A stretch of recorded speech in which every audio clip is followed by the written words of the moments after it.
What up, everybody? It's another Monday after a Bears win.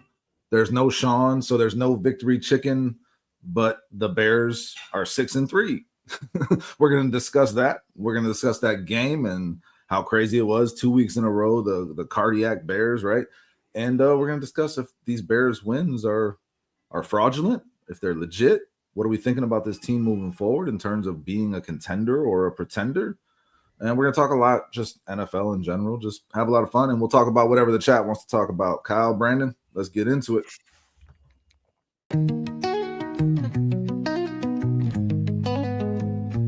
Windy City banners rocking 4 stars aligned. Dynasty dreams rise, Bulls in their prime. Cubs curse shattered, the victory divine. Fields be running, clock ticking on my timeline. Shot-town heroes, legends never fade. Black Hawks flying, cutting ice with the blade. White Sox diamonds, the South Side parade. 4 stars shine bright, legacies they made. Mike with the crown, air rain, no dispute. Sweetness in the backfield, Walter in pursuit. Bear down Sunday's midfield, battles cute. Chicago. What's up, guys? How we doing, Brandon, Kyle? Doing pretty good, man. How about you? I'm good, man. It's my first household hangover in a few weeks, so I'm happy to be back here with you guys. Sucks Sean can't be on here. Hopefully he jumps on later. If he can't, so be it. We'll be on our own, and that's fine. What up to the chat? Bruce already checking in. Thank you for being here, bud, as always. We appreciate you. And guys, yesterday, the Bears were down bad. It didn't look good at all. A lot of Bears fans on Twitter, a lot of us Bears fans were saying, Ben Johnson lost this game before the game was even over. And then look what happened. The Bears scored 2 touchdowns to get back on top in that game, win the game 24-20. It was fucking crazy. I personally never lost faith because I think this is what this team has shown that they are and what they're becoming. Kyle, how did you feel during that game? Let's start getting into that a little bit. I mean, it's almost expected, right? Right? As a Bears fan to say, like, man, if the game is close, we're going to win. But sooner or later, that is going to bite the Bears in the ass at some point. But yeah, I mean, right now they were good teams. Yeah, right now they're the resilient Bears. Unfortunately, the New York Giants are not a good football team. Outside, as soon as Jackson Dart left that game, the Bears, you could feel momentum shift. The Bears kind of took over. But I think if Jackson Dart had finished that game, it would be a much different finish. It's tough because you see what the Bears are doing and you see the potential and you know they can get better and the offense feels clunky, doesn't feel like it's in rhythm. You know that they can continue to improve, but against teams like the Giants, you would feel like those should be get right games, right? And we talked about this team on Wednesday. They are literally almost in last place in every defensive statistic metric, and somehow the Bears just couldn't get going until the fourth quarter once again. And if it's like, as a Bears fan, you wish Caleb Williams could just do that for a complete game. He always looks so good in hurry up. He looks so good in shotgun. He looks so good in the fourth quarter. But if he needs to start doing that in the second, third quarter as well, or the Bears are going to start losing to good teams. Or the first. Yeah, and the Bears got some good teams coming up. I see a few losses in their future here, but I mean, it's nice to get a Bears victory. It was fun to watch. Once again, like you said, the cardiac Bears, Dustin. Like never a dull moment as a Bears fan this season. But at some point, the Bears need to start taking advantage of these bad teams and start improving in places. You know, if you talk about Caleb Williams' completion percentages, it's just simply not good, guys. And this is a team, the Giants, who gave up basically 70% completion to every quarterback they've played this season, and it ends up being Caleb's lowest completion percentage of the season. A little disheartening, but you know, the Caleb Williams heroics in the fourth quarter, I would make him a winning quarterback. Let's put some context on that statement. Read the chat. As Bruce is saying right here, lots of drop balls by the receivers. It actually, in fact, was the most drop balls by any team's receiving core in this season up to this point. They recorded at 6 drops. Yeah. So I mean, that makes a big difference in that completion percentage. Is going to bring it up about and 10%.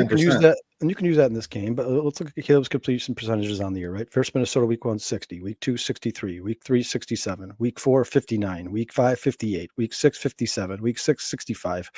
I mean, you guys, the Bears he was primed for a good game against that Saints team. The Saints team was the same story, Kyle. They allowed 72% completion. And you know, it'd be one thing if I was reeling off the top defenses of the NFL here, guys. We're talking about Dallas and Vegas and Washington, New Orleans, Baltimore, Cincinnati, New York, all teams that by all accounts coming into this going into the game had terrible defenses, and for some reason, this Bears offense just can't find a way to be consistent. Listen, guys, when they're good, they're great. They might be one of the best offenses in the NFL when everything's clicking, but they haven't found a way to make things click throughout the entire game. And you know what? Every team has ups and downs through every single game. Teams make adjustments.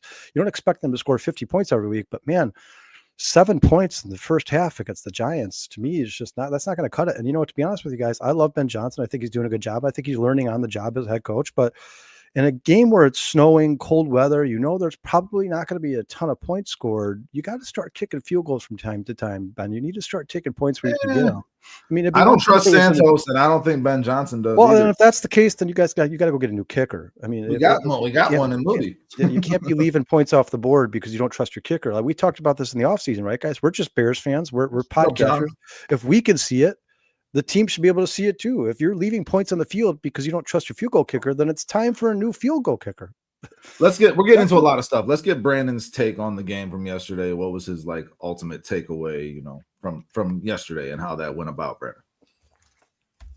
I don't disagree with Kyle. I think that the fourth down thing, I mean, he won a few games this year, guys, kicking field goals instead of being aggressive on fourth down. We've won 2 games that way. The 2 games that Moody played. Kicked 9 field goals. I mean, I do think that sometimes Ben Johnson's got to have some perspective. The opposing offense didn't look like they were a team that's, they weren't going to put up 30. The wind yesterday in the stadium was a big factor in terms of deciding the kick. Yeah, well, and your kicker sucks. So, but and the Giants weren't kicking a lot of field goals either. They were passing on those opportunities as well. The weather did have a big factor in that game. The receivers dropped a lot of passes, and I imagine you can attribute it to a wet ball. But I'll say this, man, Dustin, you and I have talked about on the bare minimum many times how different and how much more lethal a quarterback can be if they present the run like it's something they're more willing to do. What Jaden Daniels did last year for the Commanders. Caleb keeps his eyes downfield. Most defenses started to know Caleb is the guy who's going to continue to look for the receiver downfield. And now he's just kind of I think with the drops, he lost a little bit of trust, and he was distinctive in his decision making, man. He was very decisive in saying, he's going to tuck the ball and he's going to run. And for the last 2 weeks, guys, he's been more than effective at it, and it doesn't look as smooth as guys like Lamar Jackson. It doesn't look like Jaden Daniels, but it's effective as hell. And as long as he can continue to provide that threat, defenses are going to have to treat Caleb Williams a little differently, which might make things easier on him. So I think that's huge. I think that played a huge part because obviously, guys, the Bears were doing a better job at exploiting this Giants on the ground. They were running the ball well. DeAndre Swift ran the ball well. Caleb ran the ball well. Monangai ran the ball all right. So it was important that Caleb was able to exploit that part of. And again, I don't know if maybe just lost a little bit of trust in receivers. And I want to say this, man. We'll get into a Caleb conversation, obviously, on the show, deeper Caleb. But I'm reading stuff he had to run for it. He's the quarterback. This was the thing that people loved about the last guy. This was the thing that drew people were literally read today online. He should be able to throw his way out of that game. But wait a sec. You liked the last guy and you wanted him here because of his ability to run. That was the thing you saw in him. That was the draw. There was nothing else. So now Caleb runs and it's well, he's supposed to be able to throw. Well, what the fuck, man? Damned if you do, damned if you don't. But yeah, it was a good win, guys. Once again, this team is magic. Needs to be more efficient. This needs to be said. This team is magic. What are we watching? Guys, the last 2 weeks I've been busy and I'm literally kind of knowing what's going on in the game by your texting. And it goes from you're up 15 to down to scoring a touchdown with 30 seconds left to the next game where you're down 2 scores with 3 minutes or whatever. I mean, this is crazy. This team is fucking resilient as hell. I've never seen anything like this. It's like the Cubs last year, like the cardiac Cubs of last season. I mean, this team just keeps you on the edge of your seat, and they find a way, man. They find a way. And Dustin, you're right. Shame on me. I said this one's in the bag. And yeah, this you team did. is different. What did I tell you, This Brandon? team is different. It's different, and I've been saying that on this show. How do we not know this? I need to trust my intuition, but They are winning games, guys, and they're doing it however it takes. And Yeah, I but Bern, think, they're doing it Dustin, you against said it bad best. teams, man. This might be their identity. I said this a couple And weeks just ago. enjoy it. We should Their just identity might just be, you it's know. going to be ugly, but we're going to fucking do it. That's okay with me. I got a couple thoughts on what you guys just said. The first one is the drops were big, and they did impact Caleb's decision making when it came time to decide to run or pass. He had OZ on that first run that he got tackled down at the one. He looked him off. He said, "I don't want you. I don't trust you," and he took it on his own. He had Cole Kmet as well. I think he lost trust. I think he did. And you know, he made the right decisions in those moments because they were successful plays. And then he did that in that Bengals game last week, guys, on that last drive where he took off and ran. That was probably the biggest play of that game up until the point that he connected with Colston Loveland on that touchdown pass where he scrambled for those like 15 yards to keep the drive going. Caleb has been doing better at that. The Bears, Brandon, Kyle, this is who they are. I said it going into the game yesterday. Well, it's important to know. I think that he lost. The only reason I believe that he lost trust in those guys yesterday is because his body language when those last couple of drops occurred, man. I mean, he looked like he was about ready to start punching people. He was pissed off. He was done. He threw his head back and his hands on his, like, he just looked like, are you fucking serious? Do your fucking job. And I don't blame him. I don't blame him because he was making a lot of really miraculous plays, and they weren't coming up on their end. And touchdowns were dropped. They weren't just check down passes. These were first downs and touchdowns that these guys were dropping. Going into this game yesterday, my thought was it was going to be a close, weird game, just like all these games have been, man, because I think this is who the Bears are. And I think Bears fans need to accept a couple of things. From my perspective, after watching that game yesterday, this is who your team is, and you're going to live and die with this and have fun with it and just enjoy it. Accept them for who they are. And this is who Caleb Williams is, guys, right? Caleb Williams is going to be Caleb Williams. And we saw how that can impact winning yesterday. Kyle, you're bringing up the efficiency stats, and I've been bringing them up all year. And I think I'm about done talking about it, to be honest. If Caleb Williams is a 60% completion guy, and that's what he is, but he makes plays like he made yesterday, I'll live with it. And you're going to win and you're going to lose off of that. I think I'm just at this point of acceptance with Caleb Williams and the Chicago Bears team. Will they get better? Yes, 100%. Is that going to happen this season? I don't really think so. I think we're just in for a really fun ride with this team that we can enjoy. I had Phil point out that I nailed my thoughts going into the game yesterday. And I just want to point that out because I think I did, and that was awesome. And I do accredit it to my daughter being with me on the show yesterday. As Prophet points out, I became much smarter I do become much smarter with my daughter around. She's my muse. But my biggest thing was hit Jackson Dart, hit him hard because this guy runs with reckless abandon and he never gives himself up. And that turned out to be the key. Getting Russell Wilson in that game changed everything, as you said, Kyle, right? And What's then that say about Jackson Dart?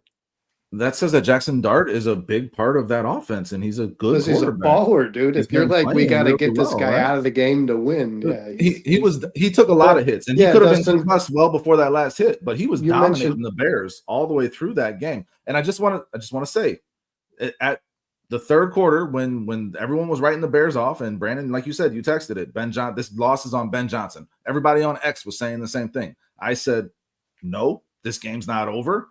Bears 24, Giants 20. Let's fucking do it. And then the Bears went out and did it because that is the kind of team this is, Kyle. But like you said, against the Eagles, that shit ain't gonna fly. It's just not. You're gonna get your ass kicked. You guys, he needs to listen. Everything's about perspective. I love the stuff that we've talked about this since Caleb Williams was drafted, guys. Before he was drafted, he's amazing at off-script plays. His God-given talent's phenomenal. The arm talent's phenomenal. But guys, he still is refusing to go watch the all 22. He missed the checkdowns. You guys, he missed checkdowns like it's going on. He's making the game way harder than it has to be. Everybody who's played the Giants is throwing for 70%. You know why? Because they leave somebody open every play. The problem is Caleb Williams isn't seeing them.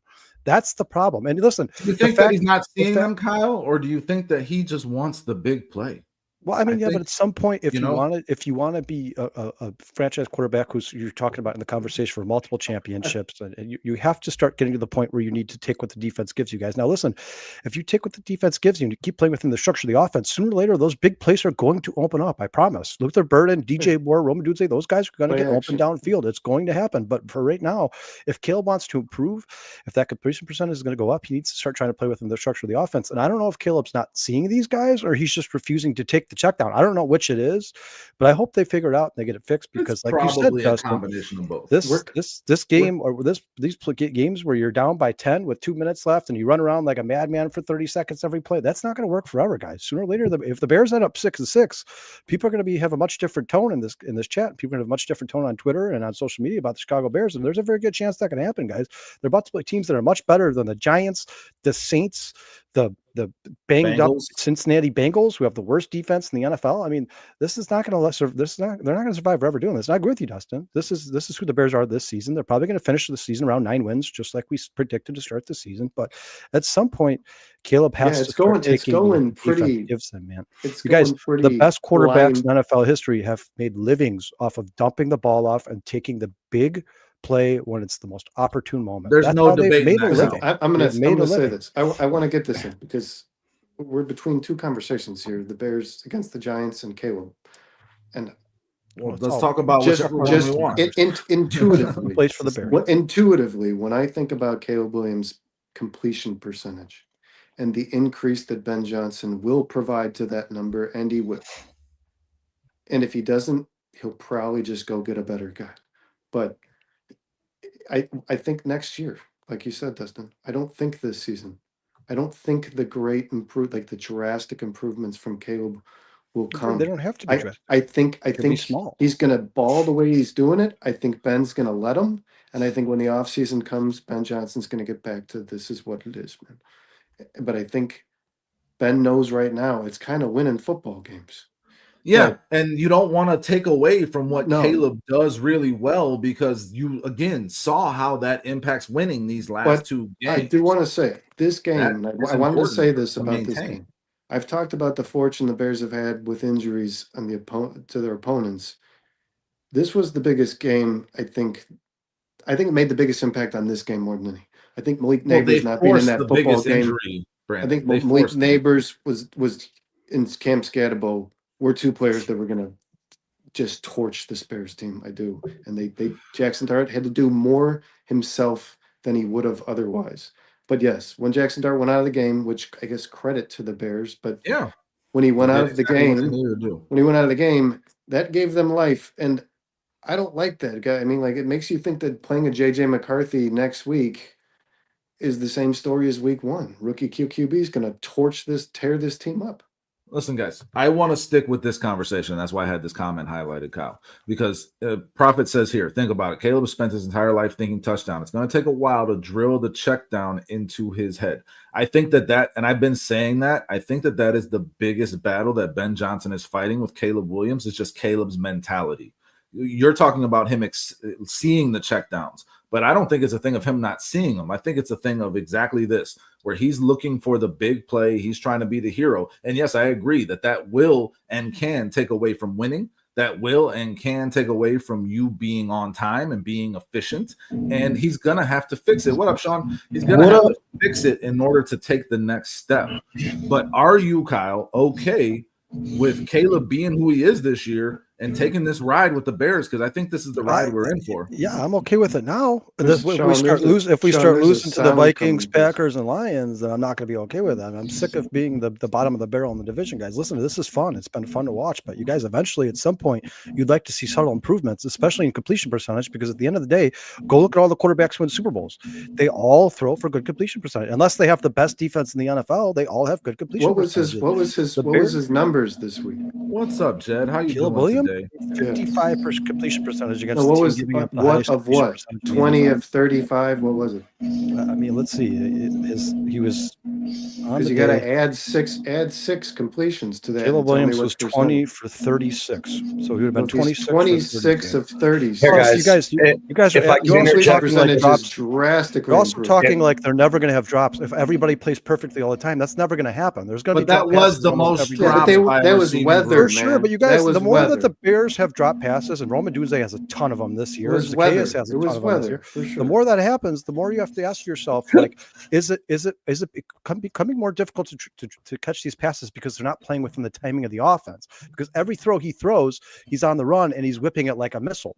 Like Caleb, maybe we can get down the field without you running around for 35 minutes every single drive. Maybe Caleb's pass completion percentage jumps from 55% to 72% with those 6 drops, guys. You guys, you guys are the biggest. I thought Caleb played a you guys pretty are the effective biggest game supporters of Roman football, man. Dunze. This seems to be part of his game, guys. I think thought it's this part was of a his good game. I game think for he is. Caleb. I think he's did. a receiver in the NFL who's going to have a case of the dropsies for maybe the rest of his career. There's receivers who would finish their entire career being good receivers, but they drop a lot of passes. It exists.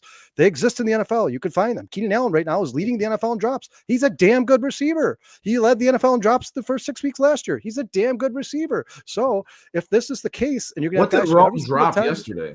What did Rome drop? I mean, well, he had 3 drops the week before. He had 2 drops in week 2. He had a drop in week 3. He had 2 drops in week 4. I mean, you guys, if this is the Bears receivers and this is who they've signed and drafted, guys who are just prone to dropping the ball, you need to get better at touch passes and dump offs. You have to get better at it. You have to. There's an element. No, of everyone needs to get better. Everyone needs to. Caleb is not going to touch passes, guys. He's not. There is an element of Caleb's game, especially when he gets outside the pocket, guys, where he throws a rocket and it's leading a guy towards the sideline, and those are hard catches to make. That's for sure. Sean, what are your thoughts on this conversation, man? How's it going? Really quick, are these is that white noise still there? Yeah, no, it's gone. It's gone. Yeah, it's gone. Yeah. Yeah, that's a stupid heater. I'm just gonna freeze my ass off. Sounds good. The Bears did yesterday. You'll do it today. Let's go. What were you asking? I'm sorry. Listen, we're talking about Caleb. We're talking about his unwillingness, it seems, to take the check down because he's trying to get the ball down the field. We're talking about the drops. We're talking about his accuracy, ball placement, success of the Bears, everything. Yeah, no, for sure. It's definitely Kyle, and I agree with you, man. Like for him to take it to the next level, he's got to work within this system that Ben Johnson is laying out for him, and he's got to deliver the ball to these guys in a position where they can catch and run with it. I 100% agree with that. But I guess my point, Sean, is if this is who Caleb Williams is, I'm good with it because look what he did yesterday.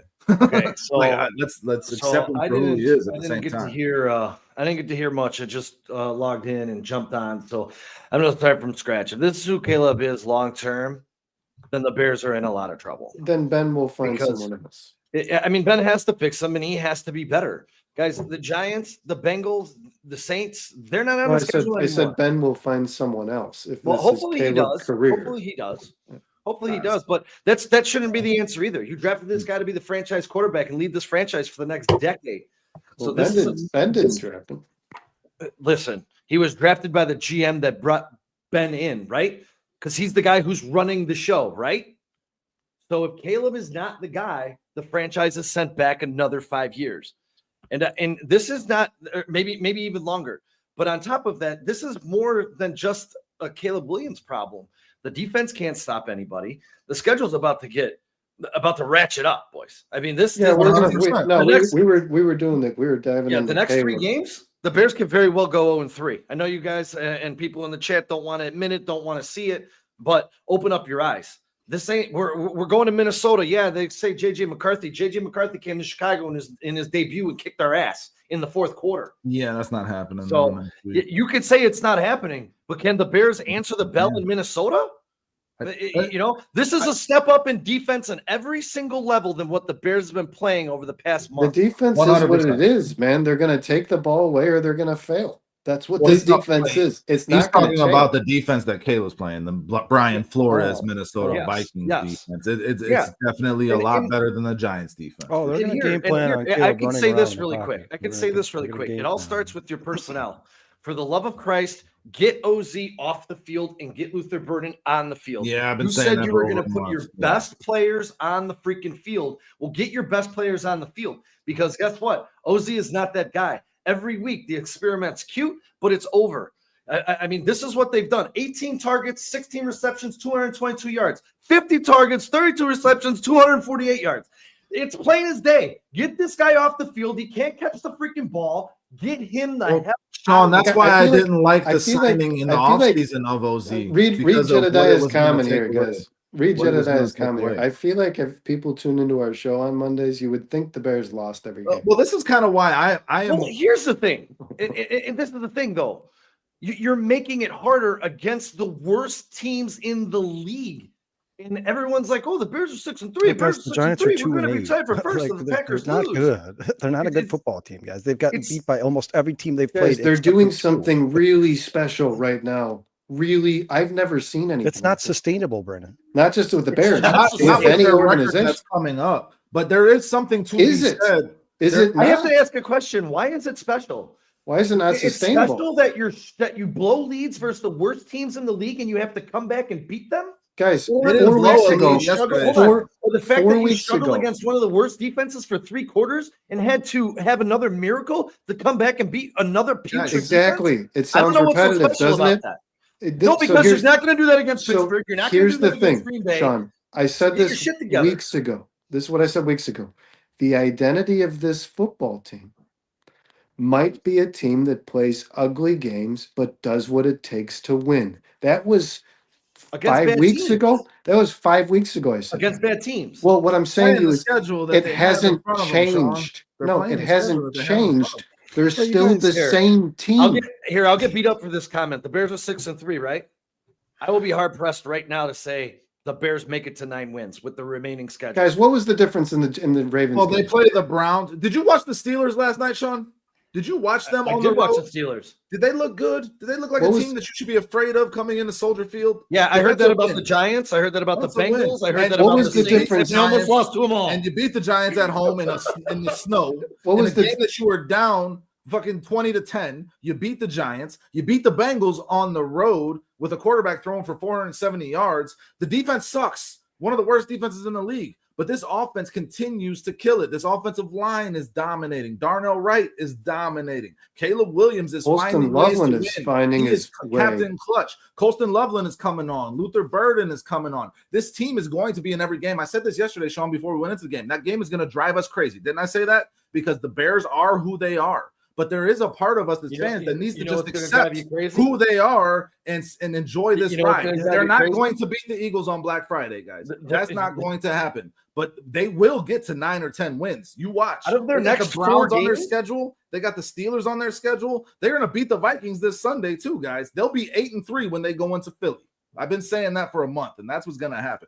This is Well, the easy part of the schedule. that You they can can first of all, you guys. and I'm going to give you a big so when you're previewing your games for the rest of this season, what was the difference in the Ravens game? What did the Bears not do? And they didn't turn the ball over. They didn't They turn the didn't Ravens take the over. ball away. Yeah, they didn't turn the Ravens over. The games that the Bears don't take the ball away, guys, they're going to lose. And you want to know what's funny? Like Oh. Jebediah, I'm sure he's joking, Packers fan in disguise, but I said I'd be Yeah, he's as a soon as I jokester. came and spoke the truth about the Bears and what they are. This is exactly what would happen. There's Because an everyone in-between, Everyone, Sean. listen, everyone can drink the Kool-Aid, but when they start falling on their face against better teams, Well, you got to be happy. we'll come back. We'll come Sean, back. Sean, I We're started this 6-3. conversation off with, I want to see the This attitude is of the going chat. exactly There's how you who's would the have next two hoped. games. I'd like to see what the chat is saying. I feel like they're going to. No, it's not going exactly Listen, how I've hoped. I've you hoped guys- for a non-clunky offense. I've hoped for progression, and you're not really seeing progression. You're seeing a team that has the same problems they've had since I week thought 1. Caleb was that great struggle in the yesterday. first I did. quarter, struggle in the second quarter, struggle in the third quarter, and then find a way to beat a good team. The a bad reality, team in the Sean, fourth is quarter. that every one of disagree. these games, every The one run of these game was games has been effective. different. Caleb Yes, was brilliant. every one of these games has been different. The Bears had the bye week, and they figured out the run game, and they've been one of the best rushing teams in the NFL since then. But every one of these games One has of the gone highest yards differently per carry. in terms of the game script. And So the Bears have found a way more to win more than they found a way to lose in How is games the where the running game odds were looking- stacked against them. So like How's the that, running there's game something looking to in be those said first three about that, quarters? Sean. Guys, How there's is that also being effective in putting points on the board for the Chicago Bears yesterday I can't hear against you. the I team couldn't hear you. allowing 5.5 a carry and 150 I yards. didn't hear your question, Sean. I didn't hear. I said, how was the running game looking for the first three quarters yesterday against a team that allows 5.5 yards a carry and 150 yards a game that just been destroyed by running backs for over 176 yards 3 weeks in a row? Well, the running game Bears didn't look weren't. good. The Bears decided to put the ball in Caleb's hands when it mattered most. No, They no, were no, not no, no. establishing Kyle the run Monongai the was way- averaging 3.5 They yards were not per carry establishing on the this run the next way game. you wanted to, but They that is weren't- a damn yeah, good because defensive they front. weren't It because is. they weren't running the ball well. That's why they gave up. If they were running the ball well, they wouldn't give up on it. That's why Guys, they gave up the the ball. Bears They are weren't running it Bears well. are But you Bears are guys, six. you guys are all 6-3 sitting here again. talking about like, oh, the Bears could keep winning these scrappy games. They could still beat. They could beat teams like the Pittsburgh Steelers. You guys, you can. The Bears could win the next four. The Bears could win the next four. If Caleb Williams doesn't improve by in the next month, that's a Did bigger you not problem. see- That's did a you bigger not see winning problem. improvement games? from Caleb yesterday? If he keeps, Did you he was not- great. No, Dustin not from But- playing within the structure of the offense. I think he got Okay, worse. but what are you I think looking he got for? worse. I What think he are got you worse. looking for? I'm looking I for thought him he to played play. great. I'm looking for him for Ben He- Johnson to maximize his potential. That's what I'm looking for. But if he He had refuses 6 to do drops, what Ben guys. Johnson wants I him thought to he played do, a good football. he's not going to game. I maximize his did. potential. Who do Kyle, you guys think knows goes more from about being a quarterback in the 55% to NFL? 72%. Caleb Williams or Ben Johnson? Who do you think knows And more he about ran being his ass successful in the off, NFL? Dustin. Caleb Williams or Ben Johnson? So if Ben Johnson says, hey, Caleb, you're doing a good job, you're winning games, but I want you to change this, and he refuses to change that week in, week out, how is that a positive effect for the Chicago Bears in the future? 6-3. Woo. That's not good, guys. It's not good. At some point, Caleb needs to start playing within the structure of Victory Ben Johnson, Monday. one of the most genius offensive play caller in the NFL's. You guys, look what guys like Kevin O'Connell could do with quarterbacks who have had bad completion percentages. If they played bad, look what Kyle Shanahan could do with guys like Mac Jones who didn't succeed in the NFL. Let's take the it second easy. wait, hold Caleb's on. But the getting second better, they start guys. playing within the Slow structure of Kyle progression. Shanahan, Caleb Kevin is getting O'Connell's better offense, week by they week. start You're to not look better. evaluating the Vernon, position explain properly. to if you don't me think so. outside of the running, which we all know that Caleb Williams can do outside of the running and the off script plays. You're talking about playing under center, playing in the and run pass option, talking about play action, talking about in the structure of the offense. Explain to me how Caleb looked better on Sunday than he did week 1 against Minnesota. Explain it to me. I want to hear it. Well, he won the Bengals game with his arm, which was a week Vernon, ago. that says you can win That was a week ago. games with your arm off So script. he's Explain to me how he's getting better That in was the a week- that was structure a week of the ago. Chicago Bears offense. okay. Kyle, when he got outside of the pocket, he was making throws on target. You guys, was. that's not what Was I'm he not? talking about. I'm talking about in the pocket. Okay, so, but you're talking about Explain to me how he's Caleb getting Williams. better in the You don't pocket. think but Caleb Caleb Williams looks is better going- today than the Vikings game? And I can tell you guys this: look at Drake May. You guys look at all these quarterbacks in the NFL. First of all, we can talk about. You guys just talked Sean, about Dustin, do you? Jackson Dart was bound to get Do you hurt. think He runs Caleb's too much. better I think today Daniels than is in that bound to get hurt Vikings too game? because he runs too much. If Caleb Williams keeps doing the shit he's doing, he's going to get hurt too. He's going to get hurt too. Caleb Because is gonna get not hurt too. taking. No, that's Do you- completely different. Caleb do is you not think- taking hits when Dustin, he that runs, hit Kyle. he took it to land at the 1 yard Caleb is line. not He was taking hurt. hits. He was How laying would on the you ground for grade- 30 seconds. how would you He was grade laying on the ground for Caleb? 30 seconds in after the that hit. cold, man. I'll grade You're playing Caleb in the just cold. He like was hurt a Trey couple right times here. in that game. He was beat On up a schedule couple times. plays in anticipation. How would you are grade his- Caleb? You're saying that you did not see improvement from Caleb Williams Not in the structure of the yesterday offense. No, versus not at all. what he has been throughout Hey, the season, Dustin? then I am just Dustin, not on the Brandon, same page. No, I I'll think say he I looked better in agree. Dallas than he did against the agree Giants, right and the here with defenses Trey's are just as comment. bad as each other. They're And it equally was as the bad same as each thing other. that Which you've is been funny, talking Kyle, about. because he threw in Dallas from the pocket more than any other game, Yes, which was and he looked, structure. and that was the best looking game he had all season. So keep doing it. Structure. Yeah. He hasn't really Structure. been playing That's what in I'm saying, structure. Vernon. And you guess what, But again, Vernon? I'll His say highest this right completion here. percentage of the season against who? The Dallas Cowboys. It's 67.9%. I don't know. And You he looked guys are like a talking like we have a Brandon, quarterback problem. Brandon, You're talking you like asked the this team is question. losing football You asked the games, guys. question. The It's Victory story Monday. today- We're 6 Hold and on. 3. Let's Sean, celebrate a little You bit. asked the question. I'm going to answer your question off of the chat's comment because I agree with what Trey said has not improved from week 1 to right now. The That's Vikings game. playing on schedule and playing with anticipation. He still struggles with both from week Yes. 1 Nobody's going debating into that. week 11. Nobody is debating that. But what So I am you, saying, no. You just asked the question. Has he improved from week 1? No, I said Two of the let's- most yes, he important has things he improved. needs to improve He has on. improved. He has not Because improved on him in playing 10 weeks. off schedule is actually leading to winning, whereas it was leading to losing week 1. So there is improvement because what he is doing is showing that it can help you win games. So that is improvement Against bad in teams. my But he's mind. but he's putting Okay, us in a but against the position teams on in the first schedule. 3 quarters If in you're which telling we me- have to come back.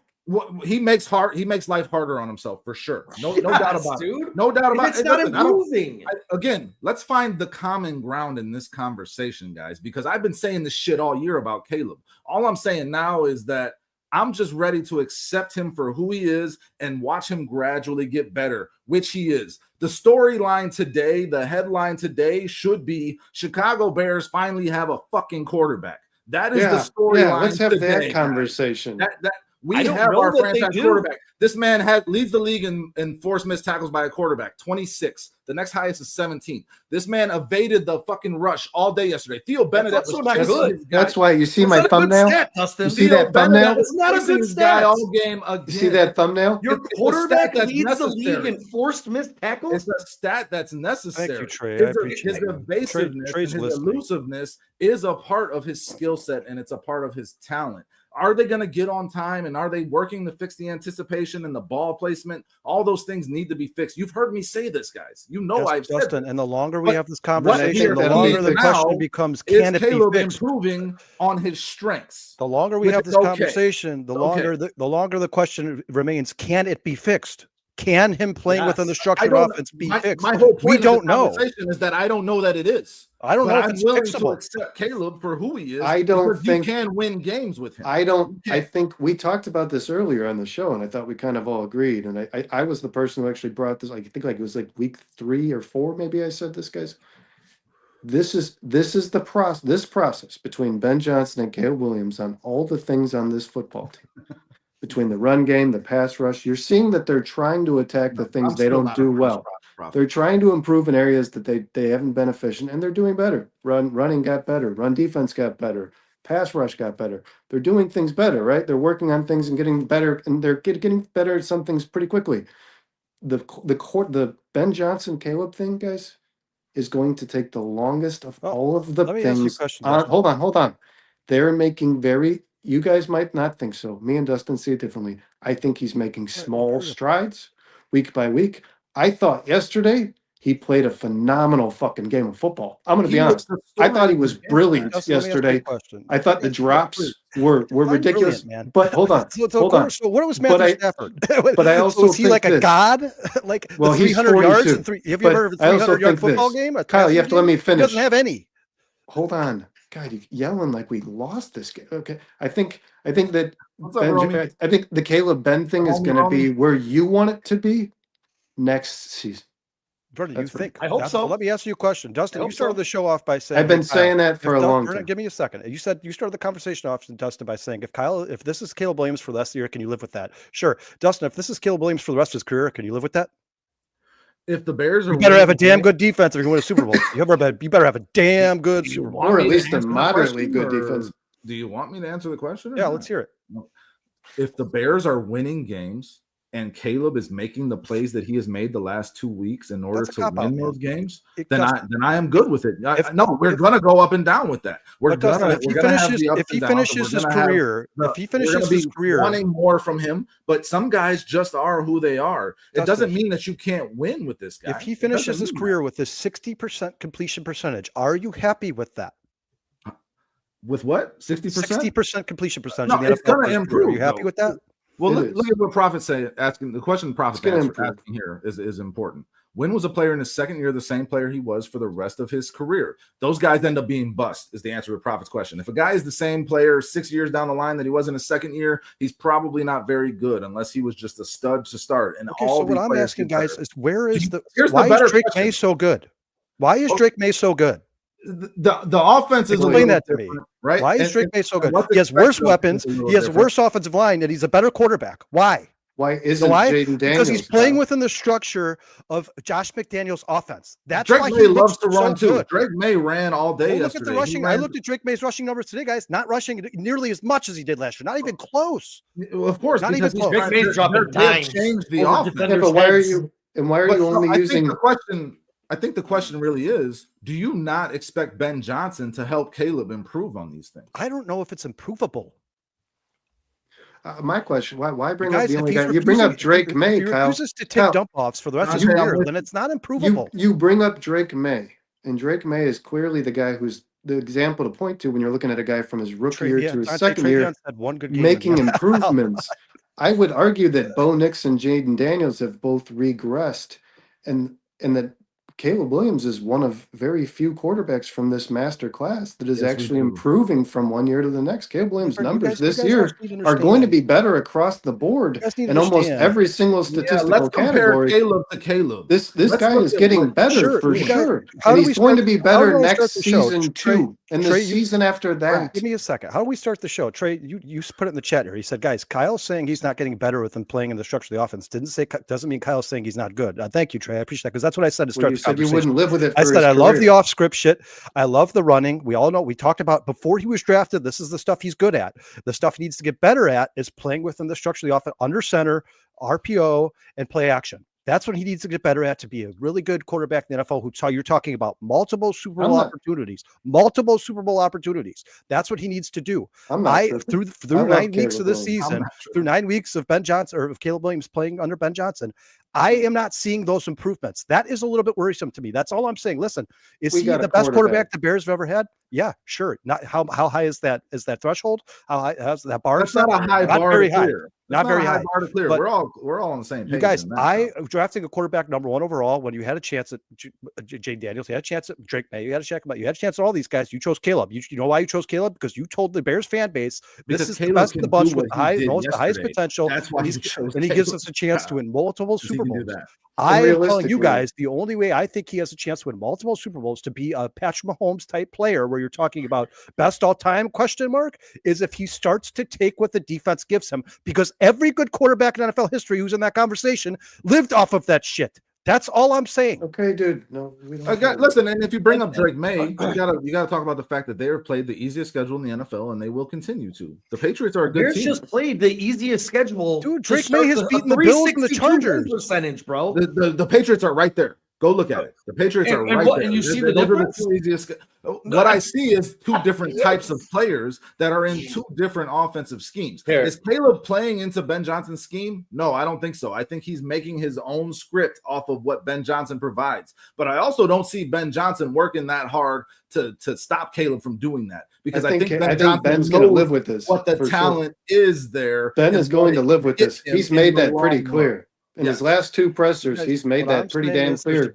He is okay with this. There's a difference between saying our quarterback can do no wrong and he's the best in the world because he keeps having these miraculous late game wins, or saying I'm a Bears fan who thinks with my brain, not my heart. I'm here to evaluate the play of my quarterback. He's winning games, but it doesn't look as good as it probably should in week 9 of the NFL season. There's two totally different. You can say that, guys. Though, Kyle. It's in the first year of Ben Johnson's offense. I've asked you guys this before. How long is it going to take for Caleb to take checkdowns? How long do you think that's going to? Do you really think that's never going to happen? Well, he said he's going to be playing his best football in December. You got 2 weeks. You got 2 weeks. You got 2 weeks. 2 weeks, yeah. And you're going to be doing it against the Packers and Eagles. Do you not expect this to get fixed, Sean? Do you not expect Caleb to improve on this? Because there seems like some doom and gloom here in terms of what you guys saw. Well, and let me put a little perspective. I saw a lot of open receivers getting. You've asked. Right everybody's answered this question. And that's if this is Caleb's career. If this is Caleb's career, can you live with this? That's what the question was. And I think. Let me ask you this: if we beat the Packers and the Eagles and the Niners, and Caleb throws a 58 completion percentage, but wins the fucking game in the 4th quarter, you guys can't live with that?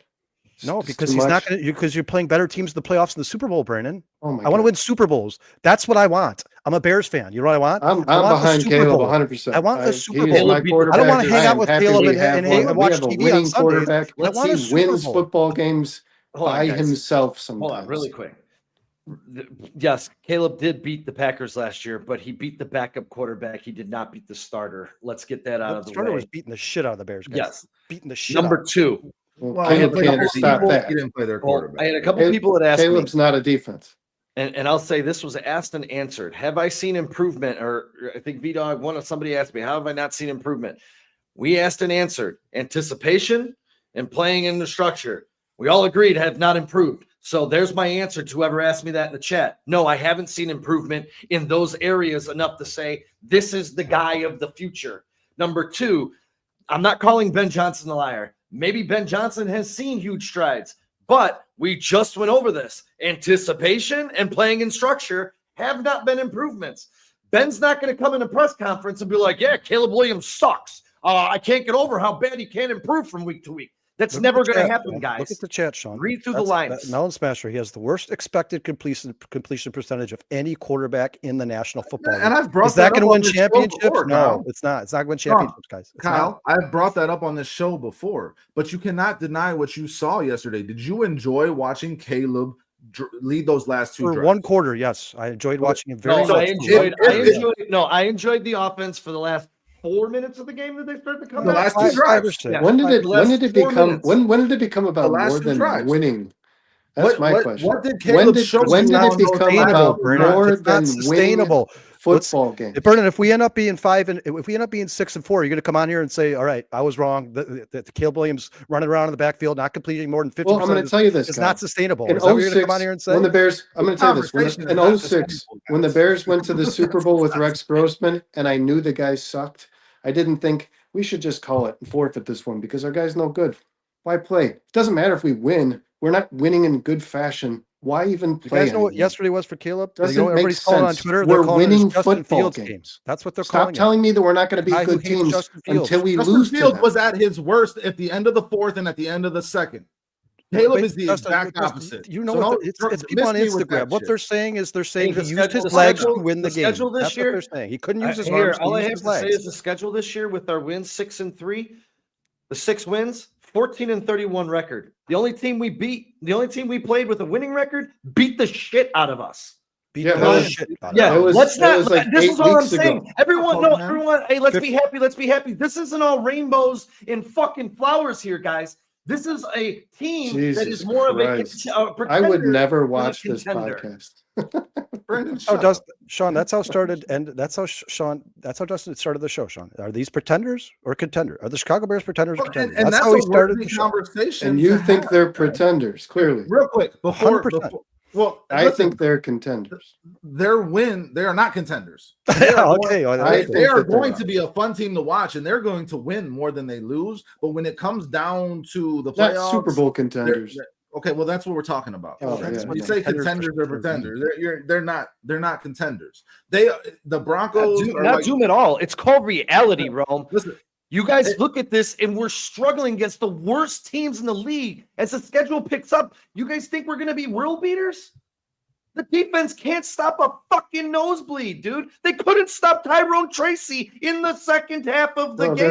they're pretty They could injured. not stop Jackson Dart in the second half of the game. Jackson This- Dart was dominating them, and that's why I said before the game, injure that motherfucker and get him out the game and get No, Russell. they're Wilson not. out They're there. not good And that- defense. They that worked needed, out pretty well. and you know what Bears else did they exactly did? what They needed to took do. the ball away on a big drive, Shannon says they and, lost, and against that's the what Ravens this without defense does. That's what this Hey, guys. defense needs to keep Thank doing, you.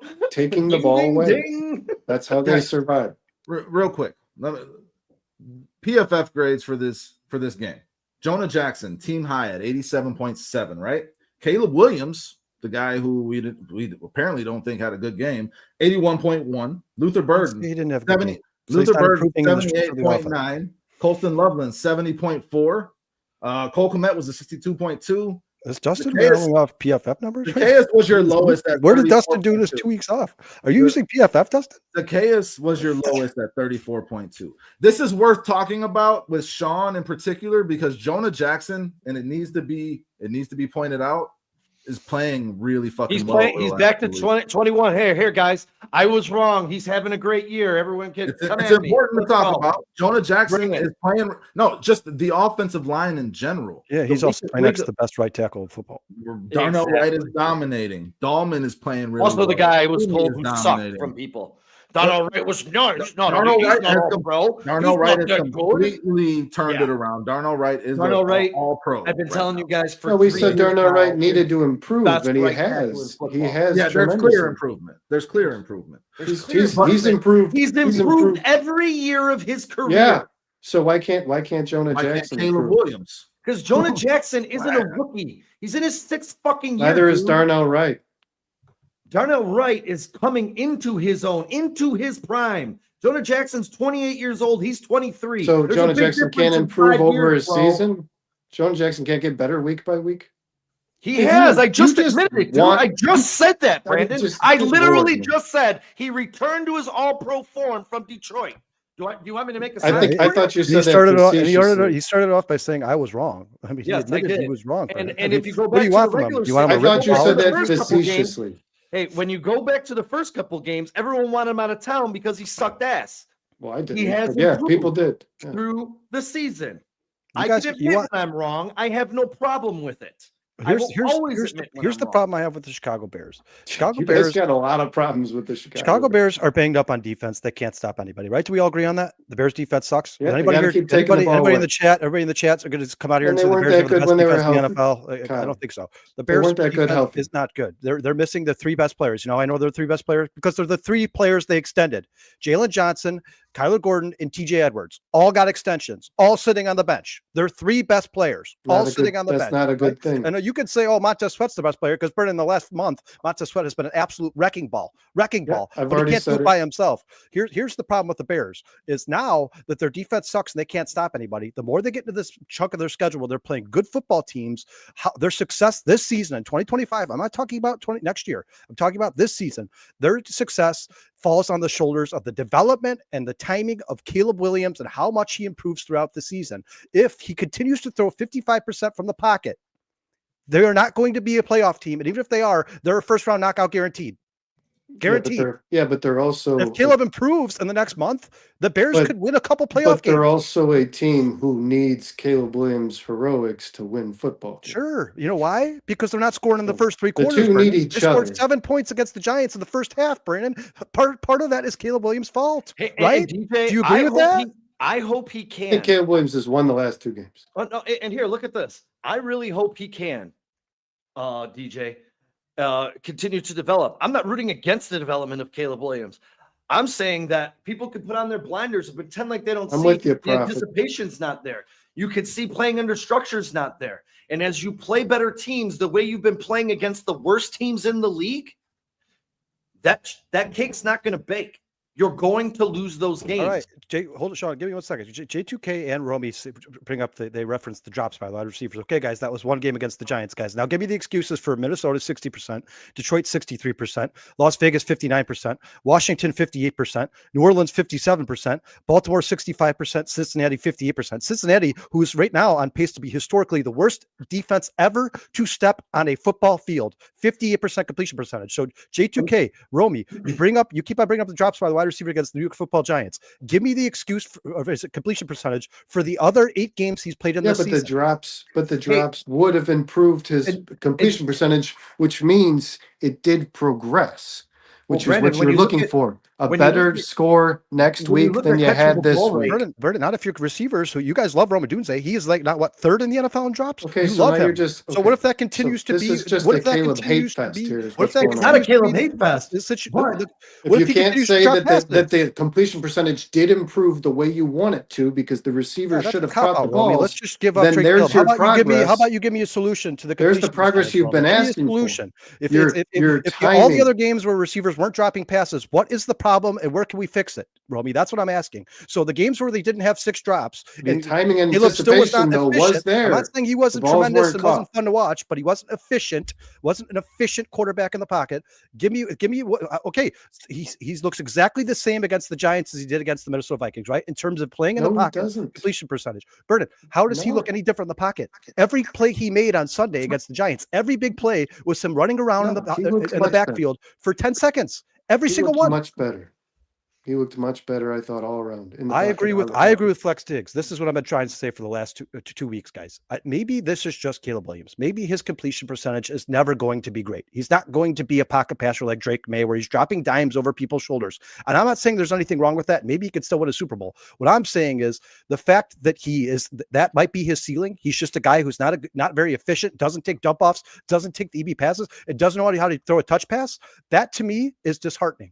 As a Bears fan, that's all I'm saying, guys. If this game, the most recent game Caleb Williams played Against the 29th worst pass defense in the NFL, should have been his highest completion percentage of his career, but the receivers dropped the passes.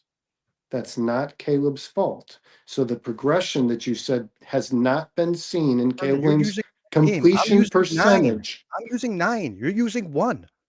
I'm Yeah, but using 9 games. I'm using the That is a most bigger sample recent size, to Bert. say But that it I don't care about the improved. most recent. I don't Hold care on, about though. the most Hold recent. on, though, Brandon. I'm I got a using the question.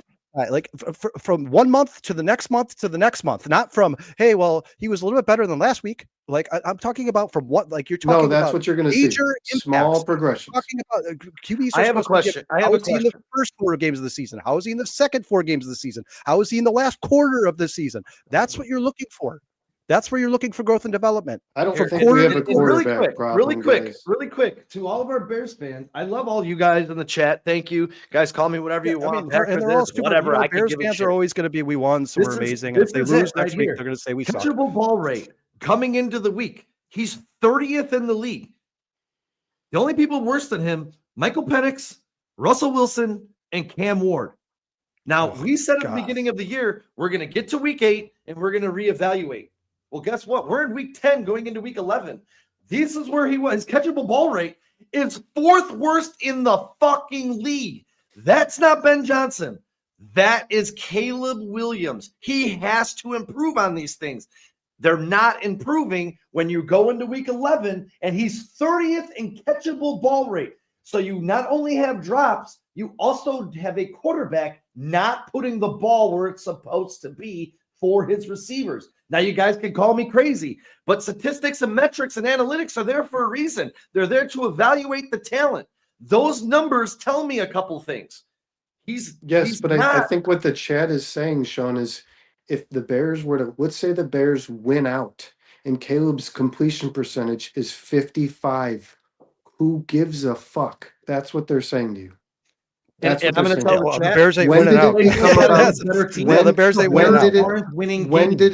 did it become about more than winning football games? I just like to know when you guys evaluate the competition and then put it on an even plane. When Well, you're maybe- talking about the worst teams maybe- in football.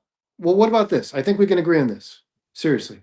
Maybe you guys, the two of you, wait till they lose those games to kind of Okay. pick them Okay. apart. No Okay, problem. Wait till they if lose those games. If they start losing games, we're going to be Right here now, with they're- Melon Smasher and Romy and J2K No, for and real, everybody else for in the real. chat. And when If they start do- losing games, When they do, you say We'll be it. here. You say, guys, this is what we said. But right now, they're winning football games, and it's ugly. They're all so busy focused on their own stupid shit they gotta say. They're not even paying Hi, attention. Lonnie. There you go. Hi, Lonnie. And what's going on, Lonnie? How are you? Say go Bears. No. Say Go go Bears. Bears. No? Camera shy. But I think it is going to be ugly. I think that's what Dustin kind of meant in saying embrace this, because I think this team's going to slowly progress. I think next year when they have better players, especially on their roster too, a left tackle, some guys on defense, obviously, it's going to be there have more tape. Ben keeps saying it. We'll have more tape. And next off season, we have all of the first year of tape, and this team's going to come in already this is the idea, already fixed the things they saw from last year that needed fixing. So you're coming into a season a stronger team, We're on. and then still progressing as the season goes on.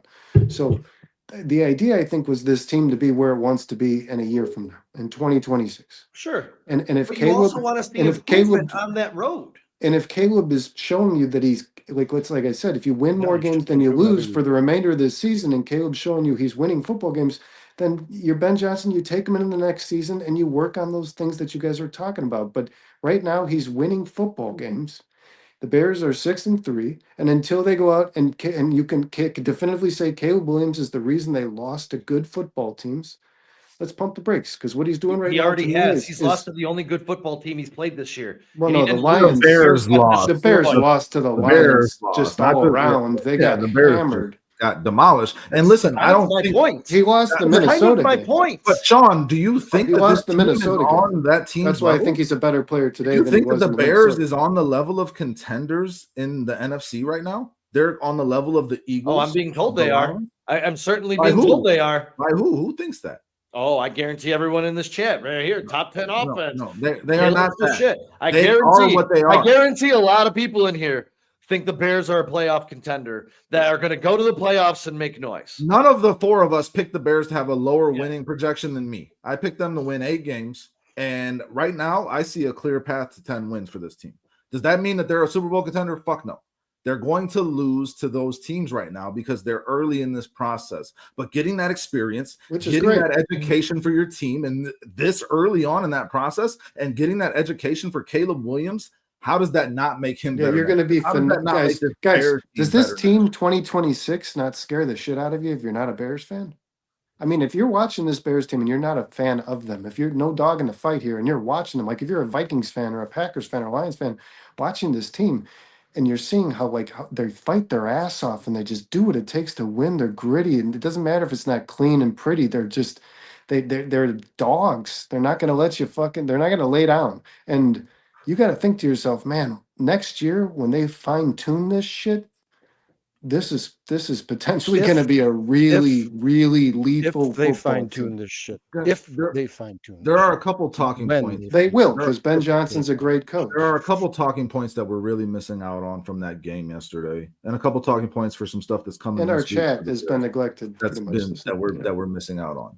Yesterday, the Giants had the ball at the Bears goal line, right? It was, what was it, first and goal, basically. The Bears had a goal line stand, got them to fourth down. The Giants electing to kick that field goal gave the Bears that game. It lost and Dable's it his lost job. Dable his job. job. You know what I'm saying? Like, No, that was a Dark huge getting turning concussed, lost point. Table his job. No, well, Jack, I think that the game management stuff is where Brian Dable really lacked. In terms of developing the quarterback, he's actually doing that, but he's not protecting his quarterback. He's not coaching him to protect himself, which is why I was very much of the mind that you could knock this guy out the game because of how they let him play. So, yeah, I think on Wednesday I said, guys, there's a good chance Jackson Dart gets. Sean, did I say that on Wednesday? There's a good chance Jackson Dart does not finish this football game. He runs too much. If you're I Brian think Dable, it was an easily predictable thing if you watch Brian Jackson Dart Dable, play football. and 100%. you're in the fourth, you put the ball in the end zone, this game's over, you win, and you're 2-7.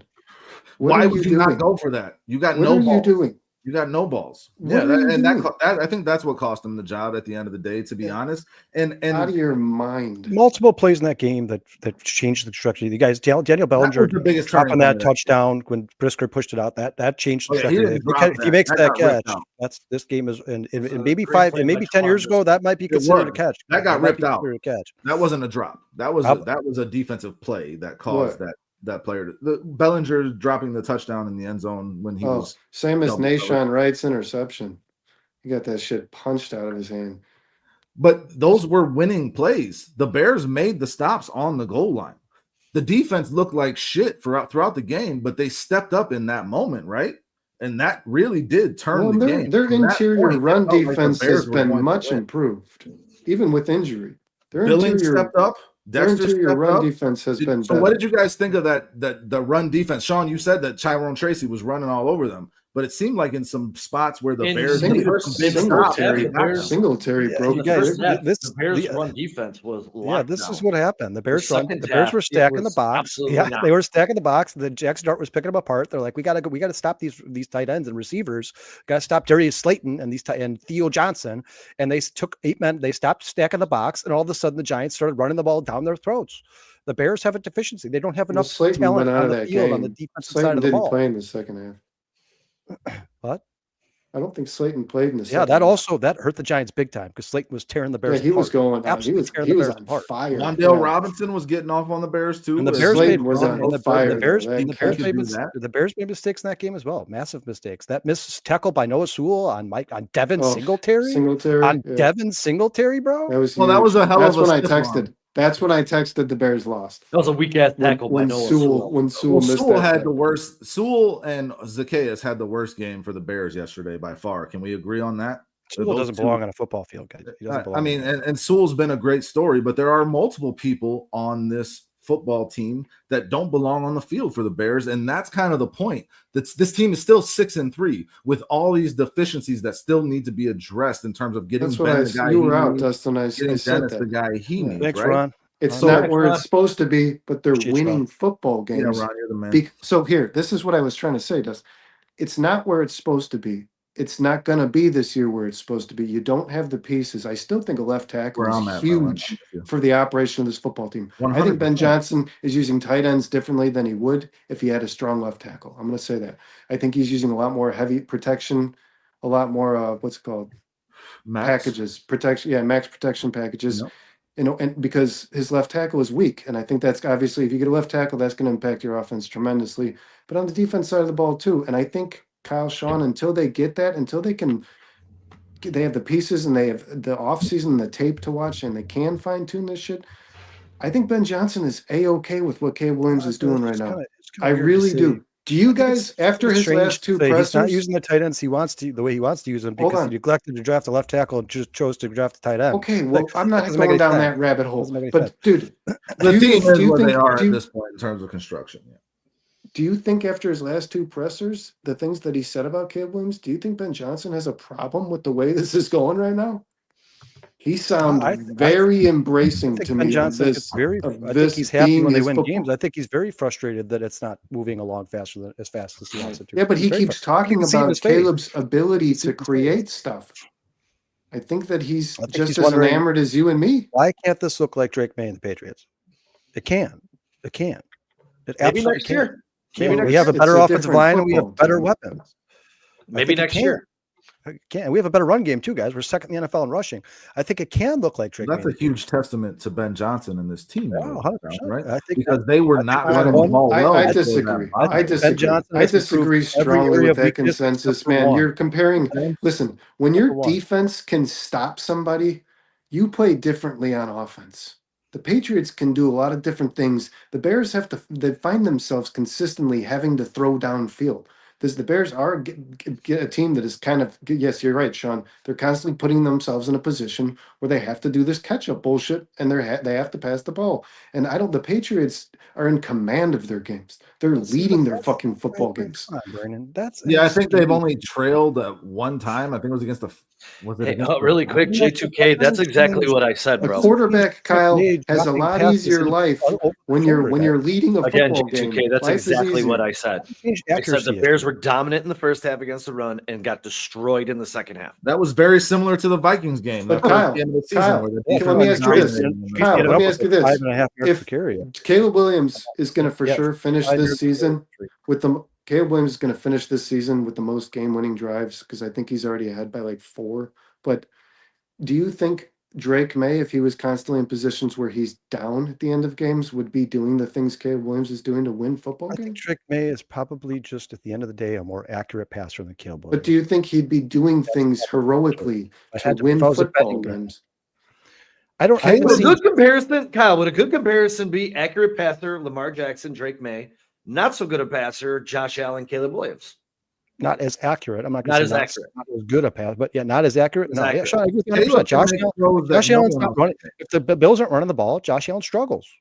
You watch it. Go watch the Miami game from last week, guys. If the Bills can't run the ball and Josh Allen has to throw the ball every single play, he's not as good of a quarterback. Now, listen, Drake May, I think, if you give him the ball with 2 minutes left and he has to win the game, watching him this season, 100%, I have faith that Drake May did that against the Bills on Sunday night in Buffalo. I mean, Drake May is impressive. One of the most accurate passers in the NFL.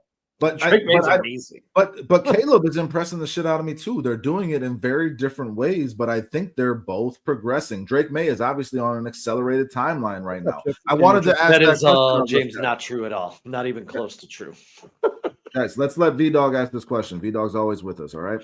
He says, do you think Poles had the right approach during the deadline that's passed? You don't want to go all in right now and wind up fucked like the Commanders. That's kind of what I was saying on Thursday, right? We weren't wanting to give up all that needed to be given up to get a guy like Hendrickson or get a guy like Crosby. As much as we would have liked it, this team is not one player away from being a Super Bowl contender. Their defense is allowing 28 points per game, right? And I use the Commanders as an example of that as well. Do you guys agree with the way the Bears have worked this deadline? It's worth mentioning the Colts traded salary cap situation. It's worth mentioning the Colts traded find ways to make that shit work. The Colts traded. Not if you're talking, people are like, add Max Crosby. We're not making ways to fit $40 million worth of It's worth mentioning the Colts traded. The Colts traded 2 first-round picks for a guy who dropped an interception that hit him right in the hands yesterday, and the Bears traded nothing for a guy who now leads the team in sacks over the last 2 weeks. I mean, hey, Melon Smasher, I agree with you 100%. I agree with you 100%. So I think that Ryan Poles, we need to let's talk about this right now. Ryan Poles' acquisitions in free agency this year in season. His addition of Moody to win that football game and kick 4 more field goals in the next one, and Sauce Gardner Gardner Johnson, the way he's played the last couple at the price that he's gotten these What's up, guys Daniel? off practice squads and trading 6-round picks and stuff. I think that Poles has done a really good job at trying to I band-aid think this is the best some of the offseason holes Chicago this Bears team have had the last that health 25 has years. provided to this roster. He's slapping band-aids on it, but the guys he's signing are actually making a pretty big impact, and I got to credit him for that. Guys, I already talked about this with Sean earlier today. And you got a guy coming tomorrow to visit. Wilson Loveland, Kyle Monangai, and Luther Burden all are going to have places in the NFL. Am I saying they're stars or anything like that? No, I'm just saying it looks like they're going to have a place in the NFL for the next 5, 6, 7, 8, 9 years. They're all comparable. Burden and Loveland are stars, Kyle. They're all they're all Yeah, good. Loveland's going to be the star by the end of this Player. season. They're all going to be decent to good players. So, and Shamar Turner looked pretty good too before he got hurt. So Ryan Poles, that's 4 draft picks right there, who you probably could say these guys are going to be part of the Bears' future. 4 draft picks every draft. That's pretty common. That's pretty average, guys. That's pretty common. You should hit on about 4 or 7 draft picks. You should hit on. And Zay going rate. Zay Frazier might still be an impressive kid. Well, listen, we're talking about the draft, but Brandon was talking about these acquisitions, and I think, and this was the best offseason Poles has had by far, and Kyle just went as far as to say the best offseason the Bears have had in 25 years. You could probably find some ones that are close, drafting Kyler. was when's the last time we got a franchise coach? Exactly, and that's where I'm going, Kyle. That's where I'm going. What I think is most important in this is that Ryan Poles, and I said this on Thursday, has not had that consigliere to lean on to say, what is your vision for this team in terms of making these moves? I think a big part of Ryan Poles making these moves that are looking successful now is because he has Ben Johnson saying, this is the guy I need for this scheme. This is the guy I need in pass protection for Caleb Williams. Dennis Allen saying this is CJ Gardner-Johnson is the guy that I need to fill in for Kyler Gordon while this gets rough. He's out there. I've played with him. I know what I can get out of him. Whereas with Eberflus, you did not have that kind of direction. And Ryan Poles, a young GM, first time doing it, he needed that. So I think the confluence of those things is what's leading to Poles performing better. And I don't think we should fault him for that because all the good GMs have a good head coach combination where these guys can collaborate and make the best team possible, right? Yeah, I'm sure Dennis Allen said, hey, Gardner Johnson out there, I would love to fucking have that guy. I'm sure, you know what I mean? Dennis Allen had a part in that. Sean, that was what, the day after Gardner Johnson was signed? We did the Wednesday show. And there was some people didn't like it, so I said I love it. I absolutely love it. I think he's I'll be honest. He's 27 years old. Like people are like, I think his best days are behind him. I'm like, I think he's in his prime. I'll be honest with you. Brandon said Sauce Gardner was old the other day at 25. No, I think corners fade quick. He's what you call it. And you said he had already declined. You said his last year and a half he had already declined. I personally think he played on the Jets. He regressed. I personally think this was his best signing that he's ever made because CJ Gardner is an All-Pro. He started every game for the world champion Eagles last year. He's got an attitude problem. He's got some kind of special relationship playing in his favor that makes it work. Yeah. What does he have? 3 sacks in 2 weeks here? Yeah. And he was in coverage. He was in coverage on that last play where Russell Wilson rolled out. He shut that down and enabled Montez Sweat to get that pressure on Russell Wilson. CJ Gardner-Johnson was everywhere. And he didn't cost 2 first-round picks. No, tip your cap to that because it's not too often that you can pluck, and I shouldn't say all-pro, but an all-star because I do believe he's a very good. Asante Samuel Jr. is coming tomorrow. And here's the deal, and this is just my thought. You got Kyler Gordon coming back in a couple of weeks. Hopefully that's for the rest of the season. You keep CJ Gardner. Maybe you can flip him over to safety. You sign Samuel. You get Gardner back, or you get Gordon back, and all of a sudden to close out the season, your secondary is really freaking good. Listen, saw it's a lot better. It's a lot better because as soon as Nick McLeod and Nashawn Wright get off the field, the Bears improve. You need to replace those guys. But I just want to make this point. Maybe Tyreek Stevenson too. Yeah, well, no, Tyreek is good. Tyreek wasn't good on Sunday. Tyreek has been competing every game, man. But what I would say about CJ Gardner-Johnson, my biggest concern was his attitude.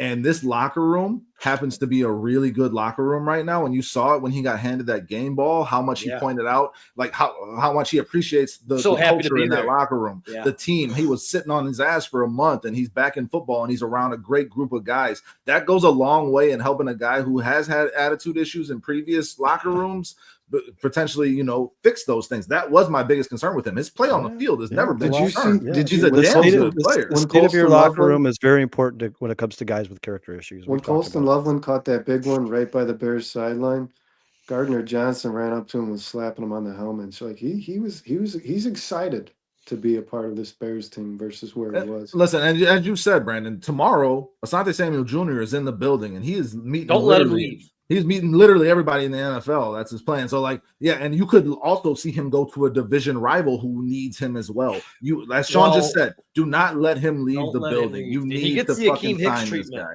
He gets the Akeem Hicks. You need to take care of him. Give him what he needs. Give him what you can.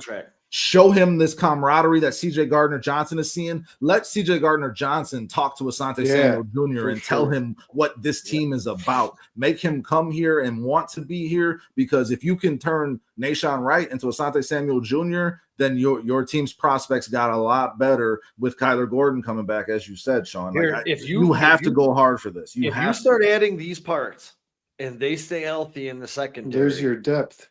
I might be starting to change my mind on if this defense can stop people, because I don't see it as no, the front seven. They clearly have not been able to. The front seven's been better. I mean, if you look at just yesterday, I think everybody got in on the action. Well, Booker led the team with 5 pressures. I think Montez Sweat had a sack. So Sweat got the sack. Javon Dexter was there, met him in the backfield. Javon Dexter had a great game. Billings had a great game. You want to know something, guys? You want to know something? You know what defensive ends played the most? They met at the quarterback. What's that? I said, you know the defensive end that played the most snaps yesterday? Was it Joe Tryon? Yeah, it was Austin Booker. 61 and Austin snaps. Booker played really well against the run too. He did everything that was asked of him and then some. He took on those responsibilities. Time out, Dustin. Melon Smasher, that is not true, not even close. He's a very good player. He's not better than Kyler. Yeah, he's better at different things. Kyler Gordon's good at everything if he can stay on the field. Kyler Gordon can't. Kyler Gordon's better at more. Yeah, for sure. I think having both of them on the field would be very good for your team. I don't know why do we have to compare them? If they're both on the Bears, that'd be awesome. Kyler Gardner Johnson is a much more physical player. Kyler Gordon is a more explosive athlete. Yes, 100%. And if you could have them both on the field, then that can take out one of those linebackers. Sewell doesn't need to be on the field. You know what I'm saying? Like, let them just take that place. Whatever you got to do to get rid of that guy, it would be absolutely just amazing. Kyle hates Noah Sewell. He had a really bad game. His head almost popped off yesterday when he missed that tackle. I should have recorded that. Changed the game. It is important. What Dante's saying here is important, guys. The defense and front seven are situationally great. The injuries are felt. The injuries need to be considered, and they are a big part of this. But this Bears defense comes up big in big downs. This Bears defense does come up big on big downs, and they have done that pretty consistently. They are finding ways to get their offense the ball back. That is 100% a fact. So, let's give some credit in that regard. And Dustin, and this is all I was saying for the chat. It says feels like we're 3-6.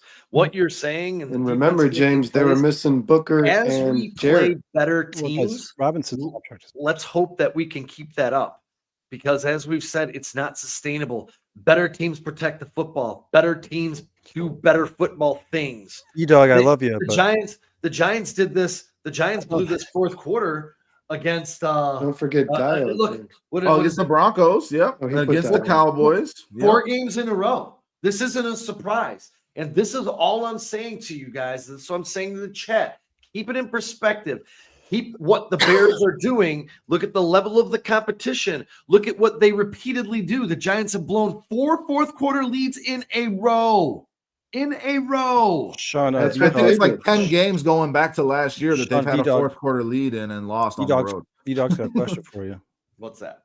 He says, Sean, has your perspective changed regarding Montez Sweat because you thought it was a massive overpay first? Are you talking about That Sean? was me. Yeah. That was not me. That was Hopefully he's me. I'm talking the great hopefully man. he's My talking to me. perspective has still not changed because Montez Sweat is not changing the game like some of these defensive ends that get paid like him do. But I am very happy with his performance. He has been consistent over the last month, and he's been a big part of this team finding ways to win. I want to see He's more still consistent overpaid. pressure. I I'm want to see happy more with the way consistent he's pressures. played, for Yeah. sure. I mean, He's- Edmonds and he's- Sweat have both been balling out, man. You gotta give them credit. Edmonds played phenomenally. Sweat just Edmonds to seems me to has have adapted to Dennis Allen's Yes, defense Sean. better Sweat than just anybody seems else. to have more 100%. motor to me, is what it looks like.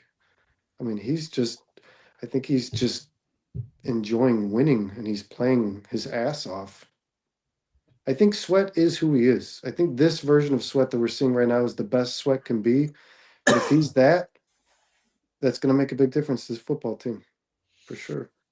Montez Sweat is an average defensive end, nothing special, says James. He's above Christo. average. He's above been average. above He's average. not worth recently. $100 million, but he's above average. Listen, man, I think there's a lot of things to look at in a positive fashion for this Bears team. I see them going to Minnesota and beating this team because JJ McCarthy is not it. I see them beating the Steelers at home, and I've seen that all year, man. I don't think that Steelers team is very good. And I know you guys a good amount of people picked the Steelers to beat the Chargers yesterday. The Chargers beat the shit out of the Steelers. It wasn't even close. That Steelers team is Jekyll and Hyde. They are very inconsistent. That game you have a very real shot. Yeah, it was. terrible. It was awful because the Steelers were awful. And the Steelers are not very good. The Chargers Aaron didn't Rodgers look is great not either, very bro. good. Yeah. And I think the Bears and are going to beat the shit out of him. And I think teams are going to start beating that Colts team that the Steelers beat. That's the big win for the Steelers. You know what I mean? When you're looking at the Steelers, like, what have they done, really? And you look at that Colts win, and it's like, oh, they beat the Colts. The Steelers haven't played the Ravens yet, and they're only one game ahead of them in the NFC North after all that's and it took them the same. They had to do the same thing as the Bears did to beat the Bengals. Same kind of game. Oh, the Steelers, didn't they lose to the Bengals? Yeah, they did actually. Flacco beat them. Yeah, because Mike Tomlin was pissed that Flacco was playing that game.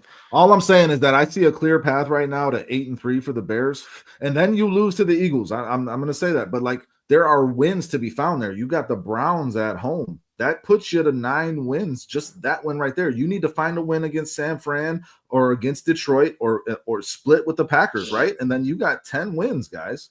There's some good things. There's some good things to feel about this team, and it's okay to accept Caleb Williams for what he is for now, and also acknowledge that like he is getting better in some aspects. I think that's what Ben Johnson is doing, guys. I really do, and I think that's going to be the key to effect on this team without 100%. Baby steps, yeah. But yeah, you know, it's what's frustrating. Like I said, guys, I'm not people in the chat like, oh, you just hate Caleb Williams. Like, no, there's you guys. As a Bears fan, you could sit here and you could dissect the play of the quarterback and still say he's playing much better. He's a better quarterback, but he's not. There's a lot of things that need to be improved. You're allowed to say that. That's part of being a fan and having a perspective.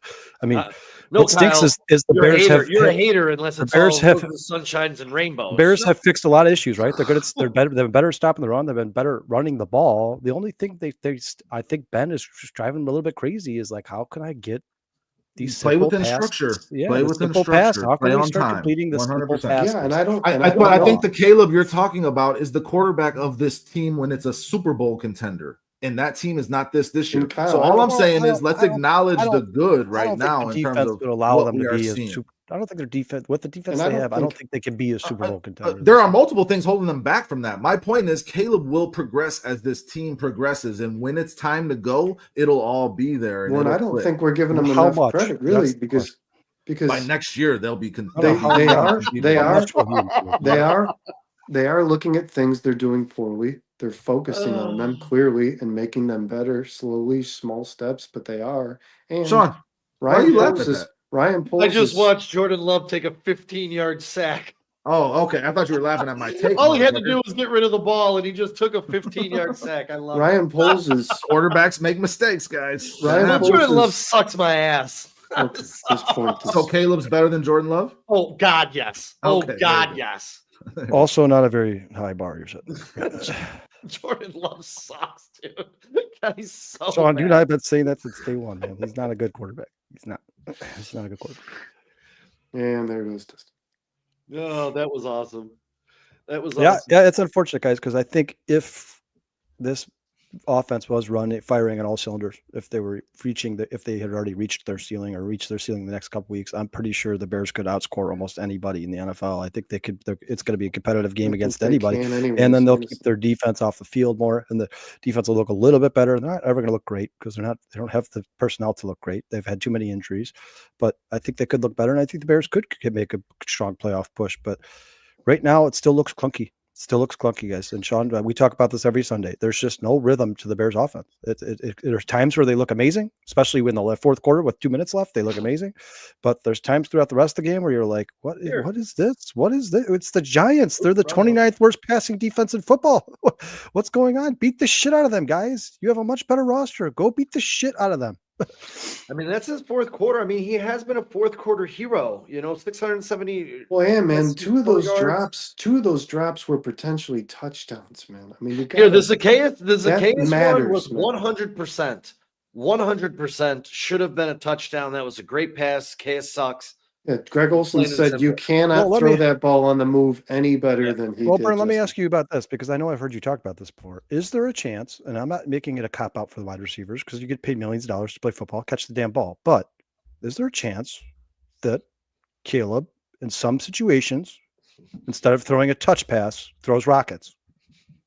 I think, and that might be affecting the wide receivers' ability to catch the ball because they're expecting a touch pass and they're getting a rocket. Kyle, but Caleb's ball security. I mean, the reason Caleb doesn't have interceptions is because he throws with a high velocity. Like for instance, doesn't lob the ball. He threw one to Loveland. He lobbed one to Loveland over the top. Okay, how about the Loveland pass? He doesn't like throwing those balls. How about the Loveland pass? How about the Loveland pass? Throws. How about the Loveland pass in the middle of the field where Loveland had to turn around to catch it and he grabbed that ball and then he got hit and caught it? Now, if he drops that, is that like Loveland, you suck, or Caleb, you got to put that in front of him? No, it's on Loveland. If you drop a ball, it's on you.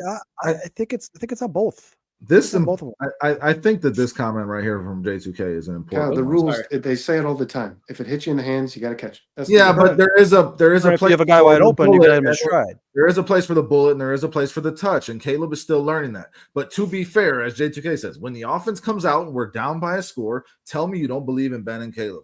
I do. I felt that. Sure. I felt that every week, guys. Every week. So that definitely counts against for something. Definitely that counts for more than the Bengals, pass to me. Giants, and the Cowboys. Yeah, 100%. I believe that they can beat these teams. What up, Shorty? They should. The Bears should beat these teams. They have better rosters, guys. They have better rosters. But you look at what this team was last year versus what it is this year. The should be's is all well and good, but like they have, as Sean said, the Ben Johnson effect is real. They have clearly flipped things offensively. The defense is still struggling.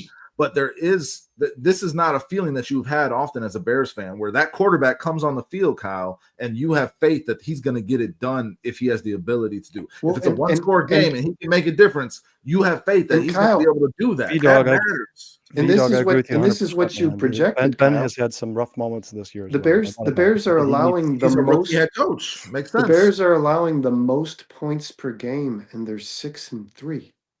This is the offense you were dreaming of. They're allowing the most points. They're like third worst. Sorry, 28 points per game, and they're a little less now, like 26. And they're 6-3. And I mean, no matter how it looks, this offense is putting fucking points on the board, man.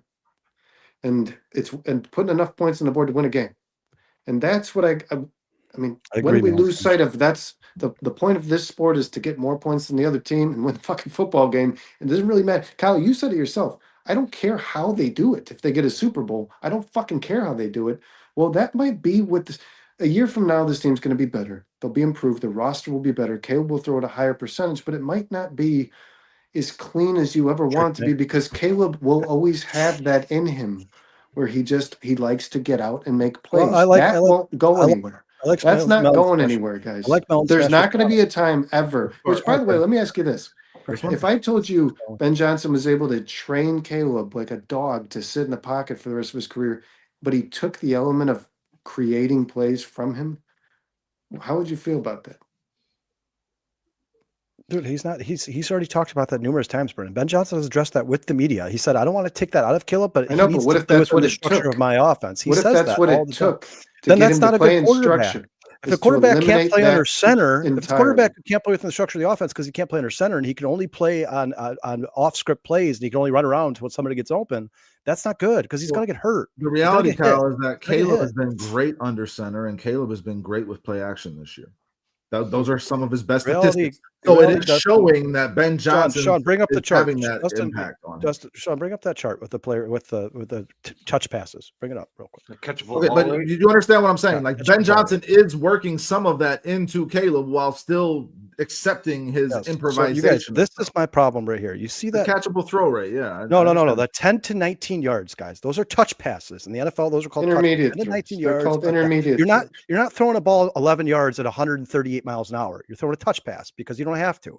But that Caleb Williams That depends, statistic Kyle. right there, That's different every throw. 60.8% completion percentage Third from worst that in the 10 to league. 19 yards. That is the one that concerns me the most. 100%. You got to That's different every. you got to nail the dump offs. You got to nail the layups. And I think Okay, Ben let's get Johnson rid of starts. this fucking I graph. think Ben Johnson starts the game off sometimes and trying to give him layups. Like, hey, I'm going to get his confidence up a little bit. To get I'm his gonna rhythm going. I'm going to give him some easy ones, but Caleb's missing them.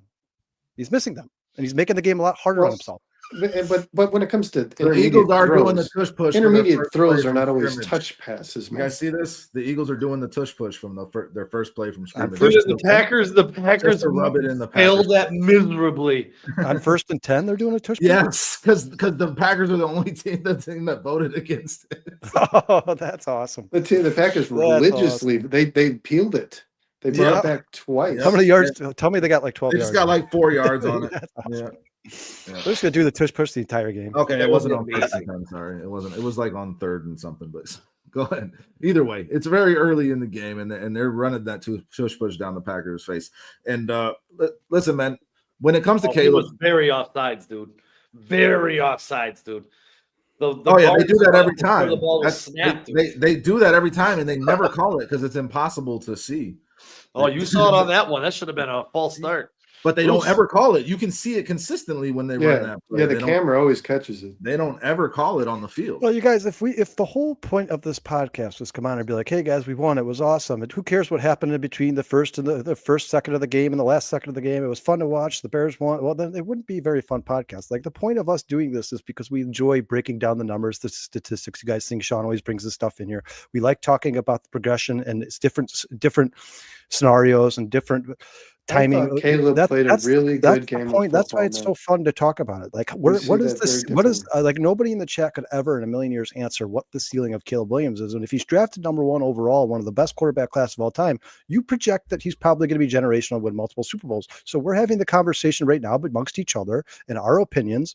Where do you think his ceiling is? Will he ever play within the structure of the game? Can he ever complete those touch passes? Can he dump the ball off, take the defense, stop this? I have to win the game on one play mentality.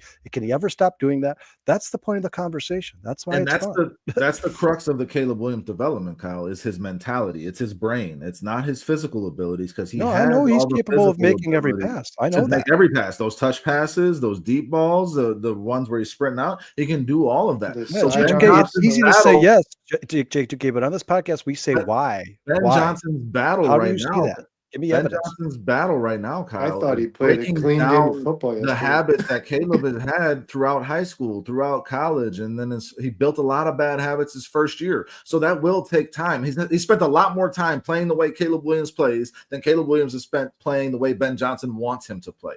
So this is going to take some time. But one thing that you can say, I think, is that Caleb Right, Williams Trey. is not a fucking dummy.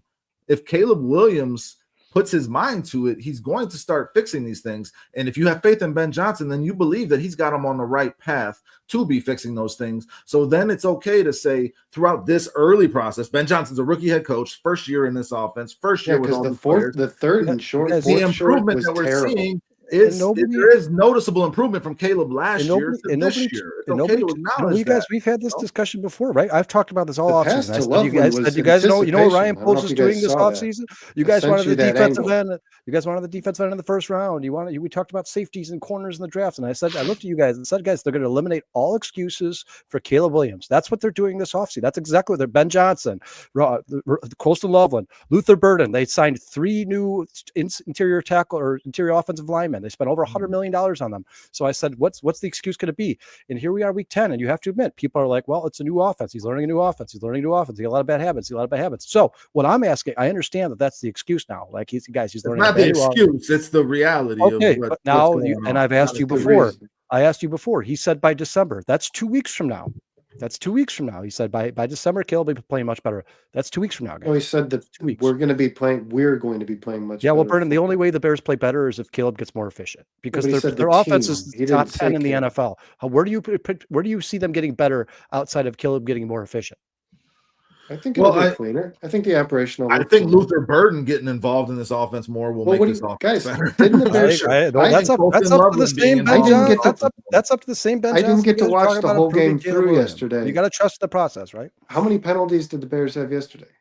They improved that big time. I think they only have a lot of penalties. You guys, and I'm not going to complain about it, but Sean and I, a couple holds on Theo that were bad, and the refs just kept that yellow flag in their pocket. I'm not going to complain about it, but a couple. Theo needs all the help he can get, so let him have it. You know, that's Kyle. That's what you're talking. The operation gets cleaner. You know, if the penalties are coming down and Bears had 3 penalties. Guys aren't dropping passes. Things will get better for Caleb. You know what I mean? If there's no pre-snap penalties and there's no drop passes, Caleb's numbers will increase. Yeah. So here's what I'm. But hold on. We talked about anticipation. I want to say this: Caleb made 2 throws this year that eventually won the game. It was the score that put them ahead that won the game. One was to Rome, and the game-winning drives. One was to Rome. It was in the seam, probably about 30 yards down, about 5 yards out of the end zone. And it was all anticipation. I sent you guys the throw with the camera behind the shot. He threw the ball well before Rome cuts in. And then the pass to Colson Loveland, I did the same thing. I sent you guys from Cincinnati last week, the shot behind Caleb Williams. He throws the ball well before Colson Loveland makes the cut. The timing routes. Towards the seam. So the anticipation stuff that you said you're not seeing, I mean, it is there. You might not be seeing it, but Brent, let me ask you a question. Sean brought up the chart. Is getting better. Caleb Williams right now is the 4th most inaccurate quarterback in the NFL, according to StatGraph. I mean, I'm not making this up. I'm not trying to make fun of Caleb Williams. That's the chart, Sean. Right? Where'd you get that? He's been inaccurate. Okay, now listen. Now here's the question. Here's the question, Dustin. After 3 years under Ben Johnson, does he end up number 1 on that list? Number 10? Number 12, number 18, number 22, number 26. I think if you get league average out of a guy like Caleb, which is like 66%, Kyle, then you're fucking golden. Because that's how I started the show. Because Caleb can do all these other things that you do not want to. Dustin, I agree with you. He doesn't have to be Drake based. 65, 66%. Because he's more athletic. Caleb can do other things that make up for the misses. I agree. You are good. And I think you're getting there with Ben Johnson, man. Sure. All I want is, I guess, just call me impatient. I just want one game where they're like, Caleb Williams completed 69% of his passes. Everybody else in the NFL is fucked. I like that this Sunday versus Minnesota. Yeah, DJ, somebody or J2K, somebody just said there was 2 drop touchdowns. He threw 72%. He said somebody said DJ Moore dropped it. So I should have made a graph for this. I think it's part of the receiver's fault, part Caleb's fault. The 6 drops cost 80 air yards and probably close to 100 yards total yak. Okay, with the yak. Yeah, and a touchdown. Percentage 55.6, 2 touchdowns, 2.2, 220 yards and 300 yards, 1 passing touchdown to 2 passing touchdowns. So, yes, all right, you guys, big difference. And also everywhere you go, they define a drop differently. There is no actual statistic. There's nobody who keeps track of drops. So, like for instance, FanDuel says the Bears have 8 drops all season. I looked it up. They said the Bears wide receiving core has 8 drops this entire season, which is crazy. They had 6 yesterday. It's a betting app. Yeah, no, I think Rome was on. MGM has them at 8. MGM has them at 8 as well. I looked up a couple different websites. If it hits you in the highest hands, I saw the Bears was 9. It's a drop. So okay? they're not just all the things use that. All the things we're saying are drops, guys. Not a lot of other people agree with us. If it hits you in the hands, that some of them think they were not. Well, what's the guy's name? What's Greg Olson's partners? The Tom Brenneman, whatever. Joe Davis. Well, that fucking guy said there was 6 drops. He said Caleb would have had 300 yards. The Bears were said that in the game. Yes, 6 drops. Most by a team this season. Yes, that was what was. So what I'm saying is, throughout the other 7 games or 8 games, they're saying they had 2, which is impossible. which Sean, like you when Sean, the games where we said talked it's about, Sean, we Rome's talked about the biggest game. problem. Sean, the games we talked about were how Caleb's running around in the pocket for a while, and then he whipped those passes down to Roma Dunze, and we said they were drops. The NFL is saying those are not drops. Yeah, I know. Saying they weren't good passes. That's what they're saying. If it hits you in the hands, I it's a consider them drop. drops. I consider that if it It's hits a you in the hands, combination of it's a both. drop. That's what I said. That's what I think said Caleb when you were gone. 100% can make it easier on his receivers. If he puts the ball behind them instead of in front of them, or if he's leading them out of bounds with a bullet, or if he's throwing a screen pass way too hard, which he's terrible at, guys. We need to get rid of those vertical screen Justin, passes. thank you. That's what I want. Get rid of them. Or just Caleb, get better at them. Yes, and in the meantime, don't do it because these defensive ends are right there for him, and Caleb never sees them, and he's whipping a bullet to these guys over there, and it's never working, man. So obviously there are things Caleb can get better at, man, but as Rome said, I'll take my shitty QB Caleb. I am here just accepting Caleb for who he is. Like I expect him to get better, but I love what I'm seeing from him, and I think he really amazed me yesterday in terms of how he maneuvered the pocket enamored, and how he made the plays out of the pocket with his legs and with his arms, man. And there's not a lot of quarterbacks that can do what he did. It's like the most unique part of Josh Allen is developing in Caleb Williams before his ability to throw like Josh Allen does. Well, what I want to see is for the Bears. So, if you guys listen to the post game show with Pat the Designer and all those guys, the 2X Bears on there, Jason McKee, what they talked about with Caleb is they were like, hey, listen, when you start playing teams like the Packers and Eagles, the Bears have a roster where they can actually compete against them, but the plays that the Bears are messing up, the 7, 8, 9 plays a game, the Bears are messing up, bad throws by Caleb Williams, drops by the receivers. Those games, you have to have them. You have to have those plays or you're not going to beat those teams. That's what I'm saying. Like, can it improve next week? Can it be a 65% next week and no drops and 4 penalties? Or is this just going to be a roller coaster for the rest of the season of the Bears that up 9-10 wins and they're outside of the playoffs looking at like what? That's the question. I think that's what this season is, Kyle. And I think with the improvement, it sucks. I agree. I don't know that it sucks because it's a big improvement from what it was last year. And as you said, but it sucks as a Bears fan who you could make the playoff. You can. You have the ability to make the playoffs. I just don't know if it's going to happen because I don't think they're going to improve fast enough. I mean, if they make the playoffs, it will be on the back of Caleb Williams in this offense. 100%, dude. You guys, the Bears' success is going to be on how high the Bears rise in the next 5-6 years. How if are they a dynasty? That all comes down to the success of Caleb Williams. All of it. All comes down to Caleb. Everybody knows that.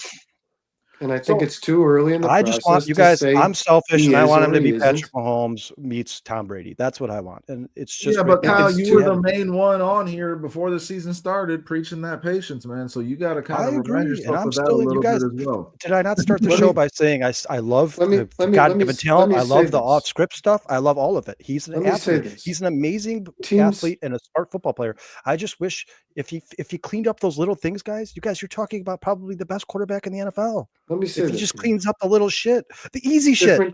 It's the easy shit, like the dump off passes. Different quarterbacks do different things to win football games. The guy that's playing right now, right, is a guy that people do not call an elite franchise quarterback. He's going to Super Bowls again and again and again. But Jalen Hurts is not that guy. He's not an elite franchise quarterback. That's all anybody ever tells me about Jalen Hurts. But his team is consistently winning football games and they're consistently competing. If Caleb Williams is not the prettiest quarterback in the league, if he's not throwing the cleanest numbers, if he's not the guy who just stands in the pocket and picks, if he doesn't Peyton Manning you, if it's ugly and it's gritty and it's black and blue Chicago Bears football and this guy's getting his ass kicked, but he's crossing the finish line crawling on his knees and they're winning football games, man, I'm fucking A-okay with that. And the reality is, yes, 100%, Brandon. The reality is that this team believes in Caleb.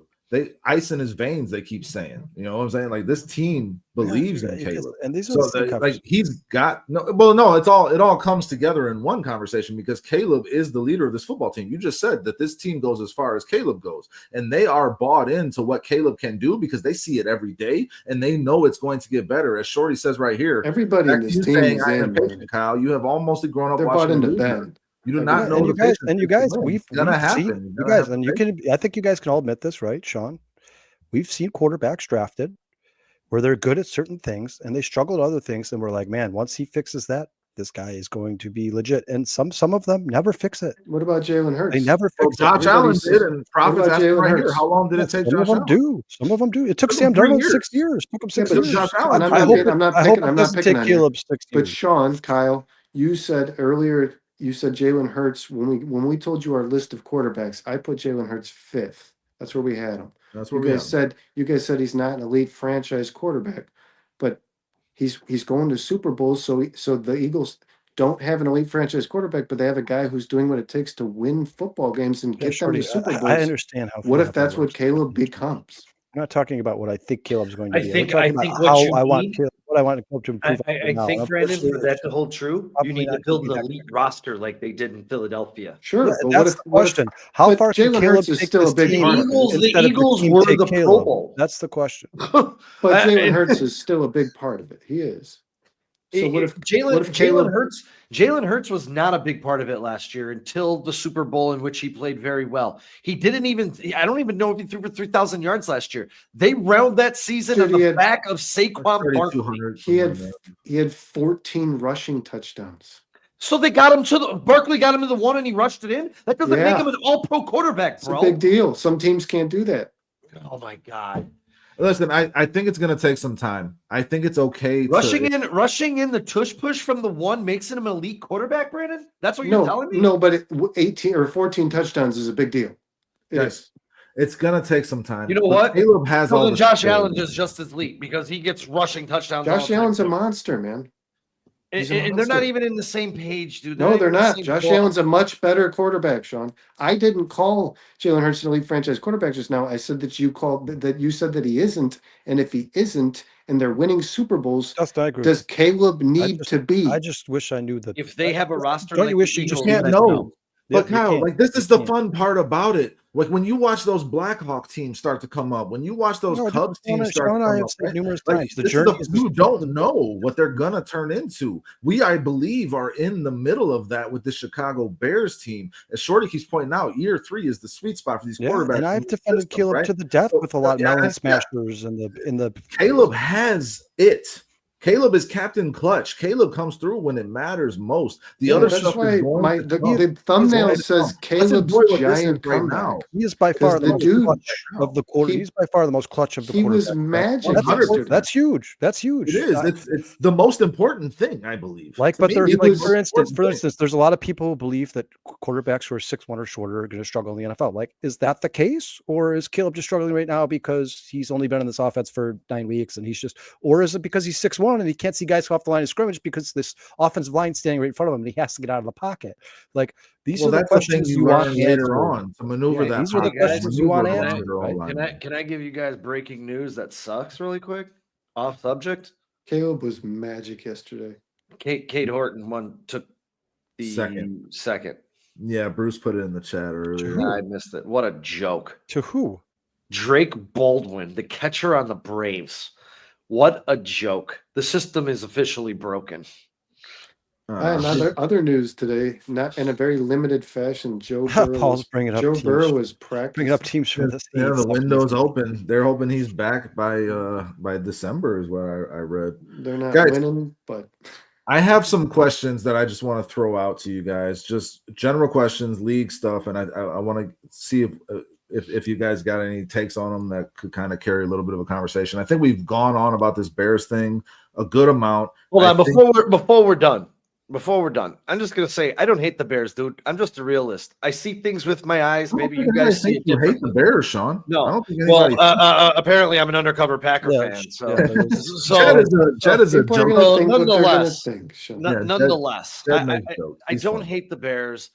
I speak from what I see, and that's my reality. If y'all don't believe what I'm saying or don't want to agree with me, that's fine. Well, But I what think I see is a team that is beating really, really bad teams. It's about to struggle against good teams because this team is not there yet. but let The that struggles- happen hold on. first. Man. The struggles that Caleb Williams has against bad teams are going to come to the surface It'll against be more better prominent. teams. Yeah. Like it'll be I'm more watching obvious. I'm watching the Packers front seven be pretty dominant right now. Get to the Mhm. quarterback repeatedly, take Saquon down as soon as he touches the ball. These are going to be big problems. You got the Packers twice. You got the Eagles twice. You got Minnesota. Eagles You think once. Minnesota's not blitzing 70% of Hold the time? hold on, man. All Now I'm we saying, got. Brandon, you Sean, hold on. You It hold makes on. sense. All I'm saying, I have to respond to this. all I'm saying Then wait is, and respond.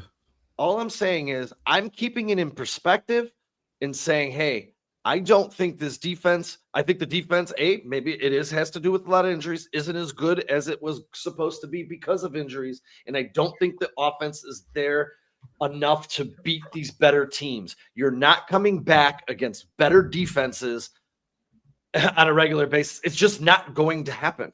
It's All right, not going to Brandon. happen. Brandon, what do you got? Well, again, the Bears are on a little bit. They've won 6 of the last 7.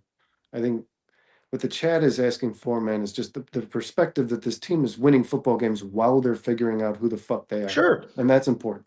But then again, Dustin elated to Caleb's league leading elusiveness, and you said that's then not an impressive statistic. And then you talk about this Packers front and the ability they have to get after the quarterback. Caleb can It's run just circles another. around It's them, just another aspect in which Caleb is going to be very important to provide this an team's advantage. success. Yeah. I agree with that, Brandon. That's an important point to make. And I guess this is a final point I'll make on it in terms of what you're saying, Sean. Like, you've been married for how long, Sean? How long have you been happily married? What year are we in? 2025. 15 years. 15 years, man. Really? That's it? My relationship, I would have thought longer. my relationship. I've been with her for 21. 21 years you've been with the same wonderful woman, Sean. Nice job, Sean. In any relationship, congratulations. That is happily. not easy. That is not easy. So you should don't live in understand a this better don't than live in me. a hotel. I've only been married 5 years, man. But so you should understand this better than me. In any relationship that you have, you're gonna take the good with the bad. You got to accept people for who they are. They're gonna have faults. They're gonna have strengths, and hopefully your strengths, complement theirs and their weaknesses and so on, right? Caleb, we are in a relationship with this guy.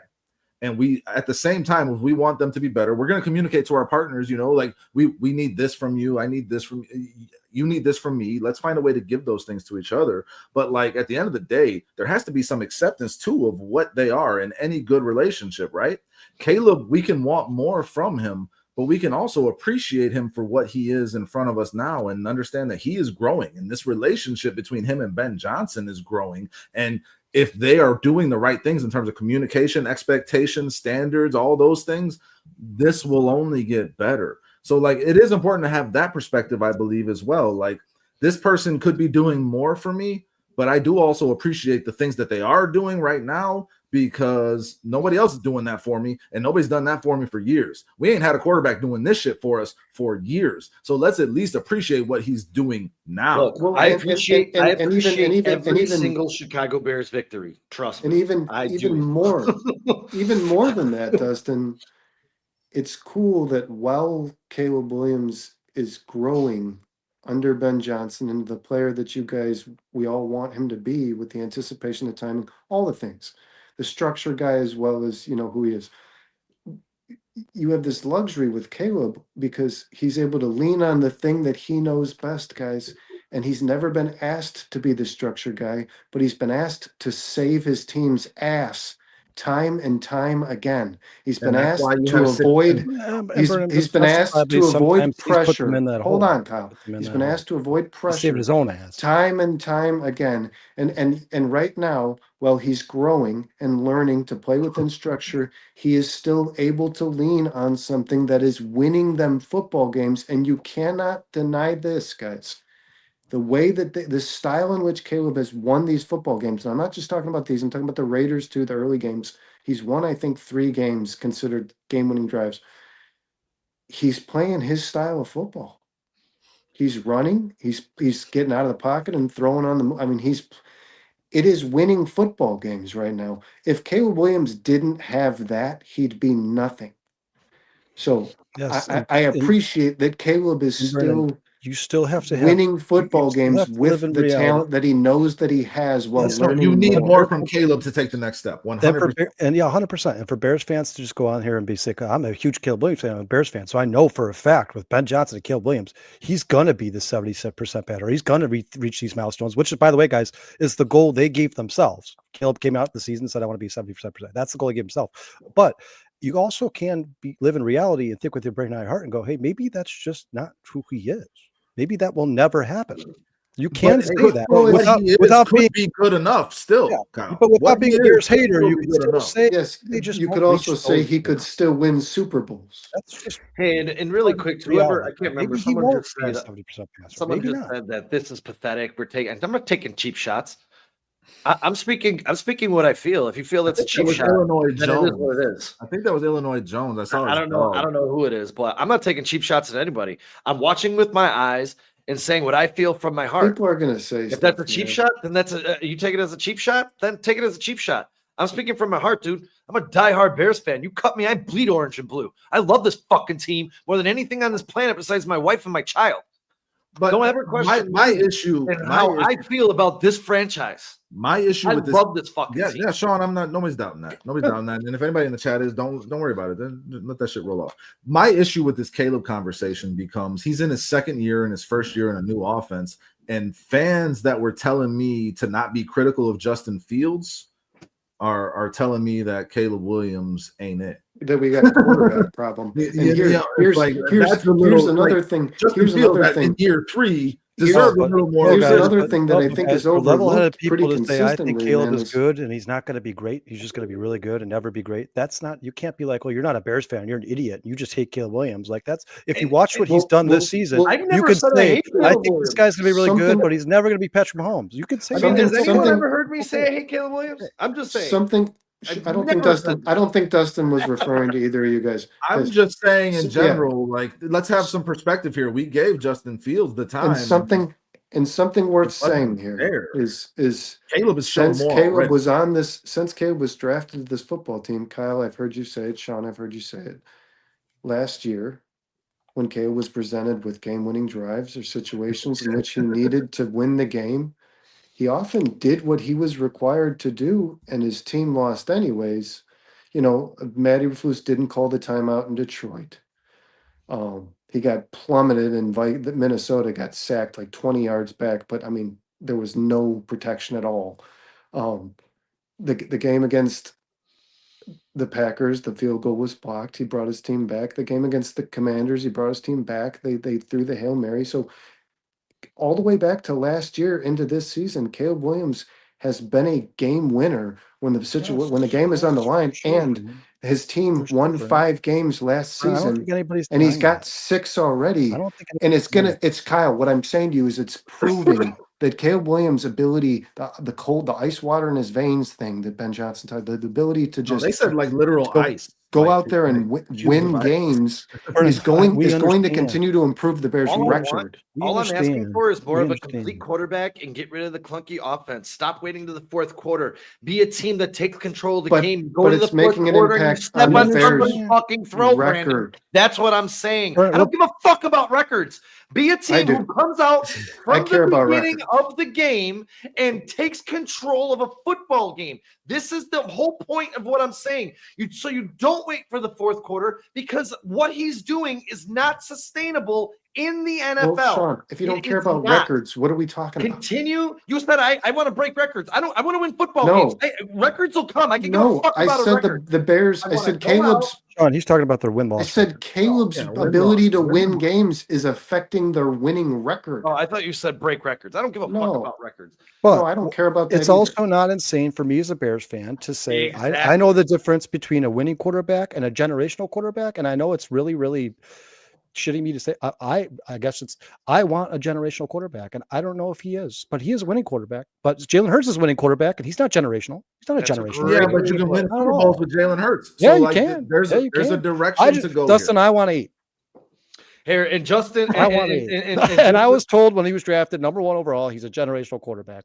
That's what I Here, want. I think and he's. just to I think put it- he's better than Eli Manning. That's why I think. Like I don't. He's better I than think Eli this, Manning. I think this He's guy better than can win he has Super the Bowls. ability to be better than a lot of He people. has the He ability to has be the more best. talent than Put it most together. He has the quarterbacks in ability the to be NFL, the man. best. And he has can the win Super ability Bowls. to be So, the and best. that's what Kyle and Sean want to see out of him with those improvements. And Ben Yes, Johnson knows yes. that, and that's why Ben Johnson is here, guys. Ben Johnson chose this team because of Caleb Williams. Period. Point blank. End of story. Yeah, and he knew Caleb He's had going problems. to get- He's going to get this thing turned around. Yes, he understood his negatives. He understood his The weaknesses. deficiencies. You can't change that all in 1 year. He will continue to progress and get better. And if you're looking at his skill set that he can just naturally lean on, winning you games right now without those things, the sky is the fucking limit. That's all I'm saying. It could, if he's Jalen Hurts, that's awesome. We win a Super Bowl. I want Tom Brady.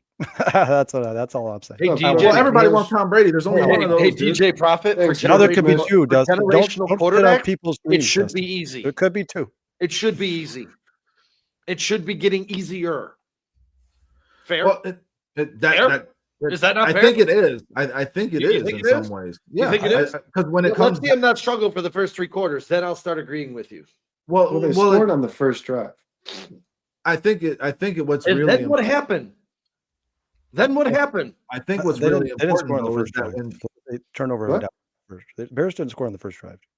Yeah, they I turned it thought over. that Monangai They touchdown. threw a ball to DJ No, Moore. turn it yeah, over. no, they went for it on He's fourth out. down at midfield, close to field goal range, and they did not get it. But I just really think what's important is that Caleb is getting this experience in these clutch moments, Sean. I think that's the very whole team. important. The whole team. Yeah, needs yeah. all the young guys. All right, You I'm going to say this. You I'm not get and gain confidence, and then you can maintain that confidence, and that is important, man. It is. Oh God. Whatever. What is there to get frustrated about? Whatever. I'm discrediting Ben Johnson and what Caleb have done the last 2 games. No, you played the Cincinnati Bengals, dude. I sat here last week and Yeah, but said, it looked everyone, better, no. Everyone said this was the coming out party for Monangai. He's going to continue to be that guy.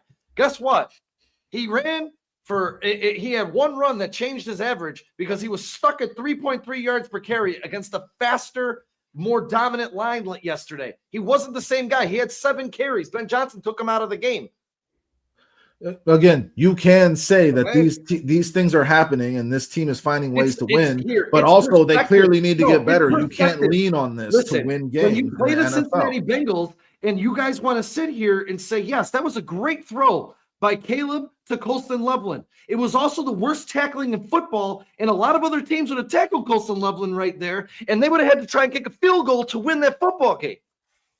There's a big difference between putting throws and winning games and getting lucky. Sean, And you can are throw you some talking work about? onto it. It's are you called talking keeping it in about- perspective. And as the schedule gets harder, I've said this 100 times, let's see if they can continue to pull this off because this roster isn't up to snuff. And I don't know if Caleb Williams and the offense is far enough advanced against better defenses to continue to do what they're doing. Hopefully, I am wrong. I'm saying, hopefully, I'm wrong. I will come out here and say Sean, I'm wrong. that's a very fair I take. haven't seen it. That's a Are you very saying, fair, though, that- logical take for the Chicago Bears. Very logical. Like, hey, I this team feel. is Listen, it's awesome to watch I them want to win, make but this. they play like this, they're not going to beat the Eagles. That's I logical. want to say this. Very logical. I think if the Bears are in 1-score games and they I have think if the they ball play one of last, their best games, they can't. they're gonna win football. I agree, Dustin. Honestly, if the Bears have the ball at the end of the game and it's a 1-score game, they're gonna win. That's what I think. I think Caleb Williams is a different Caleb type has of earned player with the game on the line. And Caleb has earned that. The problem is, will the Bears be against better teams in 1-score games? Because That's what I. No, that's they what won't I- get to see, that That's point. what Against the I worst didn't know. teams in I the didn't know what NFL. you were saying, Not, Sean. Sean, not this Because season. you said the Colston Loveland thing with the not Bengals, gonna beat they the wouldn't have Eagles. tackled them. But I was like, wait, are you talking about 1-score? Because I think if the Bears have the ball with the game on the line, I don't care who they're playing. I like it. But yeah, I don't disagree with you that better teams are not going to Well, they're Brennan, not going to it be in a depends on the position to time, win right, the Brennan? game. It depends on the against the time, right, Eagles. Brennan? I mean, you don't want them to have 50 seconds left against the Eagles. The Well, Eagles no, I aren't don't. going I to agree give with up Sean. I agree with 50-yard Sean. passes. I don't think they're going to be in the position to win the game against the Eagles. Everybody in the they're chat is not saying playing the good enough Eagles look football. like shit and the Packers look like shit. But keep in mind that the Eagles are playing the Packers on the road and the Packers are playing the Super Bowl winning Eagles at home right now. These are 2 teams that are just having a slugfest right now. This NFL season has been weird, I guys. didn't expect a high score in this game. No, this is going to be, and it's a very cold game too. This NFL season has been weird, guys, and this is one of the questions that I wanted to ask you all and see what you think, because the parity has been kind of ridiculous. Like, And these good teams teams run the hell out right? of the ball. By the way, Have we not seen like a weird season in terms of Yeah, who's there's no beating great who, team. right? There's Like no nobody's great really team. establishing themselves. The Bills look fucking. Everybody looks fucking weird. Like everybody's had these weird ups and downs. So this question I had for you guys: this new kickoff rule, do you like it or not? And also, do you think that that's contributing an awful lot to this parity and weird wins and losses happening because of how close you are to field goal range already when you get the kickoff return? I don't think the kickoff rule has changed. I mean, for sure, it's definitely impacted the parity of the league and how these games look so strange and so weird. As much as, and I hate to say this because I know it's a cop out, people don't want to go down this road, and I don't really want to have a discussion about either, guys. But this is the worst officiating I've ever seen in NFL history, and I think that has a lot to do with bad teams not getting what I said, good probably. teams, bad Well, teams getting I think it's good teams. I mean, you guys. Go watch some of these games outside of the Bears. It's not people. Bears fans are like, the refs hate us. No, they don't. They don't hate you because they're doing it to everybody. They're doing it to everybody. And to be honest with you, Dustin, now that we know the NFL has as our part owner of FanDuel, DraftKings, MGM, it's kind of concerning to me. It really is. And I know it sounds like a cop out. People are like, oh, you're a conspiracy theorist. Like, no. But if I own a company and FanDuel came out to me and was like, hey, if you sway this game, you make another $100 million. I might take $1 that. million. I might take that. I might that's like take asking for $100 a million. bajillion.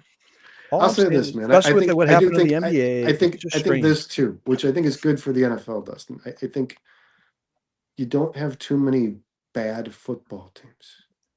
You've got the Jets, you've got the Saints, you've got the Browns are a pretty competitive football team. The defense is always Dude, the Panthers aren't it's good. gonna hurt Washington's anybody. not good. The Panthers compete. That's what I mean, man. You don't have a Not bunch of good. teams.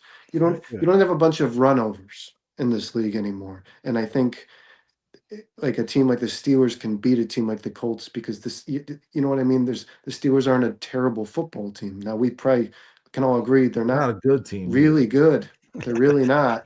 Well, But they're not a there's lot of terrible bad football teams. team, and a That's team a like that lot of can. teams in the NFL this year. And It feels. yeah, and I don't think anybody's great, and I don't think anybody's really bad. But I Do do you think think the this. kickoff rule is because J2K says he doesn't like the new kickoff rule? It's changed the game too much. Fourth down has become the new third down. It keeps you in games. It keeps teams in games a lot this more. is I what think they it's want. having a massive This is what impact they on the want. ending I result. agree with of that, these games. Score. I agree with that. This For is sure. what they I agree want. with that 100%. Yeah, they Third want down is now the new scores, third down. That's Sean, what do you sells think? football. Do you think that it's impacted the game in a negative way? I didn't like it at first, but it's kind of grown on me a little bit.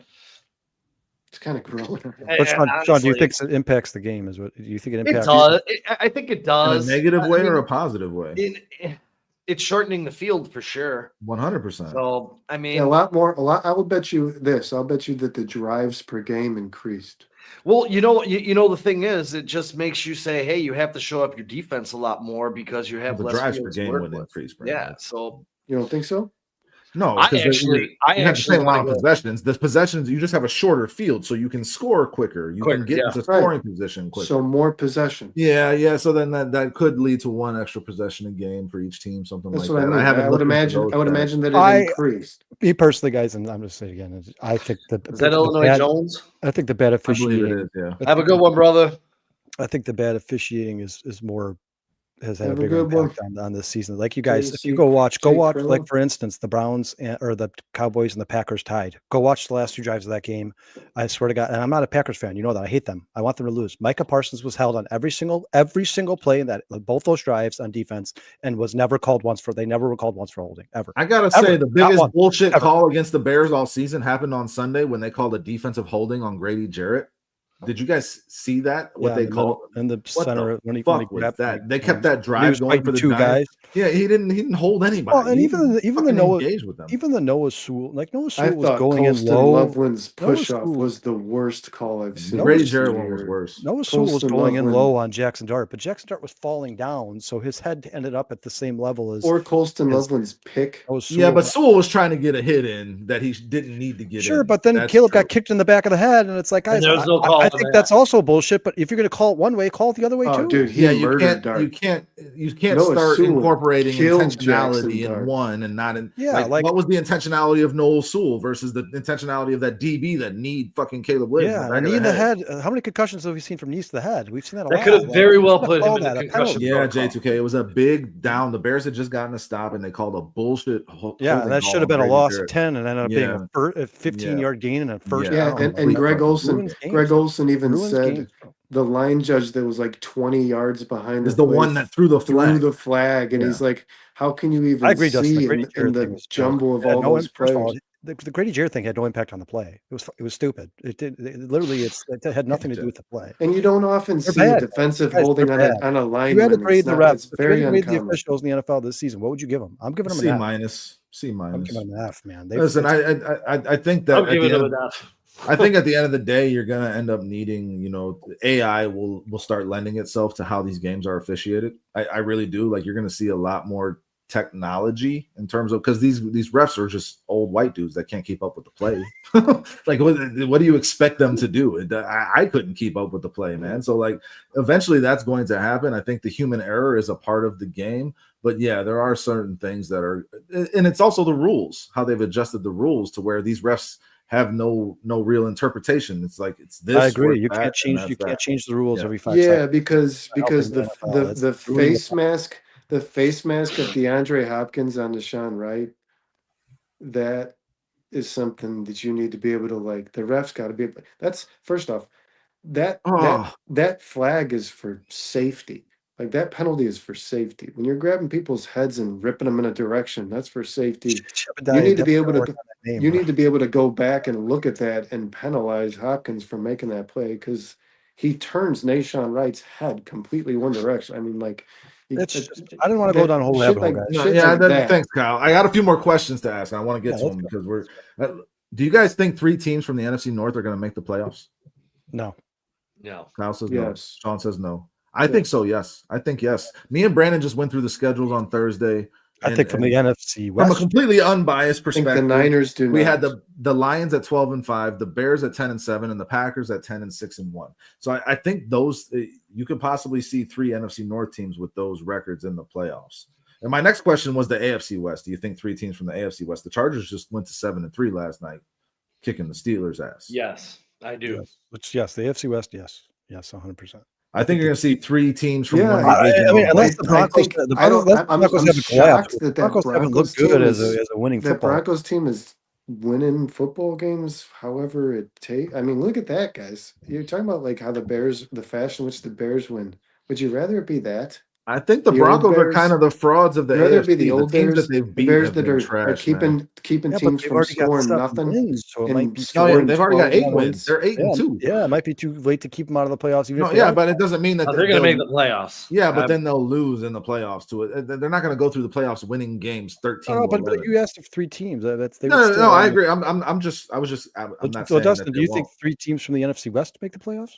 No, I think the Niners are done, guys. Unfortunately, you can only stand on your head as a defense with those injuries so long. I mean, the Brock Purdy thing was a decent deal. You could figure it out with Mac Jones, but once you lose Fred Warner, you're fucking done. And then you lose Mikael Williams after losing Bosa. You just got too many no names that shouldn't even be playing football on your defense. And you saw the Rams just pick them apart. I think you got the Rams and the Seahawks for sure. And I think that Rams-Seahawks game this Sunday could end up being the game of the year in the NFL. Those are 2 really good fucking teams. So I'm excited for that. But I think the Niners are the team that falls out, and that's why you get 3 NFC North teams. I think that's what happens. J2K is saying the Niners have a super easy schedule. They do. But I just don't. And I love the Niners, and they've kept to continue to find ways to win. But you saw that defense just they couldn't. What's the Niners record right now? They are 6-3 now. 6-4. 6-4. Yeah, sorry. Cardinals, Panthers, 6-3 Browns, Titans, Colts, Bears, Seahawks. They have but like there's nothing easy the Bears about are it. in the playoffs I don't think today, that there's any NFL schedule that's easy, man. But the Bears are in the I like playoffs Seattle, today. I like the Rams, and I like 3 teams from the NFC North. Then you got the Eagles and you got the Bucks, right? Unless the Falcons. Okay, when we say 3 teams in the NFC, we're excluding the Vikings, right? Yes, well, I mean, I guess they could be a part of it. I think they're going to finish the Bears, 7-10, Packers, 8, Lions 8, make the playoffs. The Bears are the 7th seed. Yeah, right now they're in the playoffs. Yeah, and they're like plus some 110, I think, to make the playoffs on FanDuel. So I mean, like they're right about even to get there, man. So like I think they're things are exactly trending in the where right we direction. expected them to be when the season started, right? 9-10 wins, right? Didn't we all say 9 or 10 wins? I said 8 wins. Like I said, I think that some of these wins that they've come up with have really changed that math a little bit, and 10 wins seems a lot more plausible. Guys, who's your MVP right now? It's Matthew Stafford. Brandon? In the entire league. Yeah, that's what the MVP is. It's a quarterback. I don't want to say it's gonna be a quarterback, but I would say personally, Jonathan Taylor is the fucking MVP. I watched that It's team not for going to the. be Jonathan Taylor. I watched. Yeah, that but team that's for- Brandon's MVP. I mean, he's third in MVP odds. Well, I mean, dude, watched that if team you're for the- including guys who are unrealistic, yeah, Jonathan Taylor is MVP. Yeah, like that's the. I watched 100%. that team He's got for the- 5 games with 3 touchdowns this year, guys. He's the MVP. I watched that. Okay, can I finish saying this real quick? I watched that team for the first time yesterday, Brandon. and like I see now what they are. I thought Daniel Jones was just out there like crushing it. Jonathan Taylor is like 55% of that team's offense, even in the passing game. Yeah, Brandon. Might be Yeah. more That than guy's that. ridiculous. Probably about Yeah, he is their 65, whole 65. offense. Him and Tyler Warren, really. Sean, who's your MVP? Well, I thought it should have been Saquon Barkley last year, and I am with Brandon. I think it should be Jonathan Taylor this year. He's a monster, man. We've always said that the MVP is the most important person to their team. If you take Jonathan Taylor it's a off the quarterback Colts, award. they We might called it not have a bullshit. win. We called it a bullshit. He certainly has made an impact on them winning. I agree. Yeah, but 100%. you guys, I heard this on a sports radio show. They need to change MVP to the quarter. They need to change that name of the award to best quarterback in football. And the offensive player of the year is the best running back. Kyle, The offensive player of the year is the best running back. And the offensive Call player it of the year the- could be the MVP. No, the offensive player of the year is always the best running back. I know, but No, I'm saying like, quarterback- if you change it to best quarterback of the year and offensive player of the year, the offensive player of the year could very well be the most valuable player in the NFL. Call like the Tom Brady award or something like that. Prophet agrees with you guys that it's Taylor. Jed says, I think Stafford is going to separate from the pack. He agrees with Kyle.